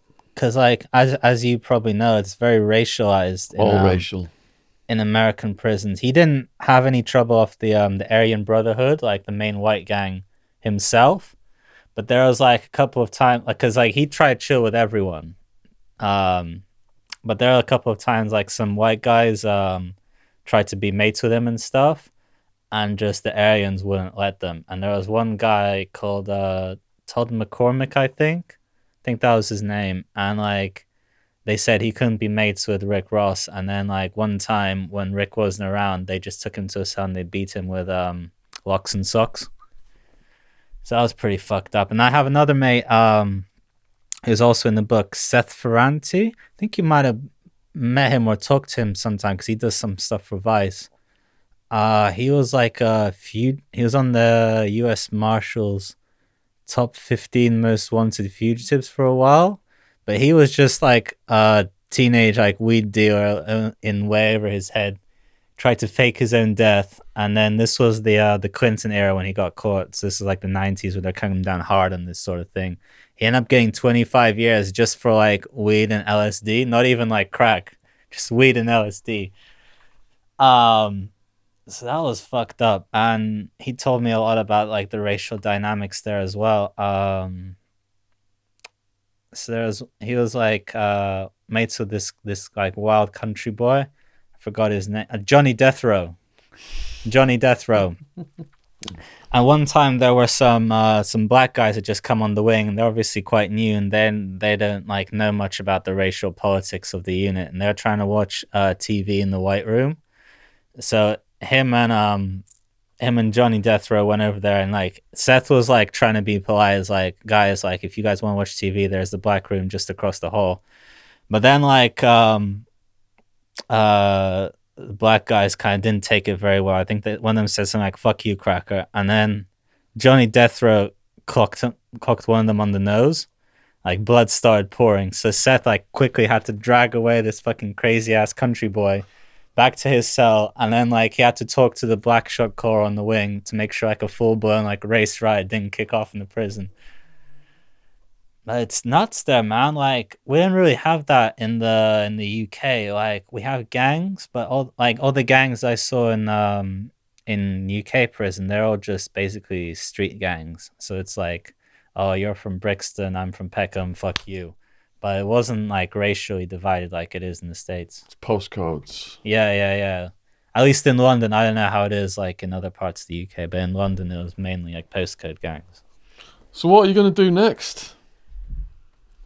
Well, get some strippers, some beer, and party like it's 1969. I've got an idea for another book about prison escapes. You need to speak to some of our guests. Yeah. Johnny Boy Steele. Bloody hell. Is that the bank robber guy? No, Johnny Boy Steele. The Thai guy. No, Johnny Boy Steele's he's at Glasgow. Glasgow gangster, Okay. but he's like more old school. Like the other gangsters look up to him. Yeah. And he escaped so many times. He got his brother out. His brother was framed for the ice cream war murders. Oh shit! And they got him out, and they superglued him to Buckingham Palace. The Queen's looking out the window at him. Johnny Boy Steele not only escaped his brother, I think multiple times, he put him back in. That's wild, man. Definitely hook me up. Yeah, speak to him. What other escape people? Have we had any other prison escapers? Oh, David Macmillan. The Thai guy. The only Westerner to escape from death row in Thailand. Yeah. You're telling me about that. If you guys out there watching this video are not familiar with these stories, 40-something plus true crime podcast now.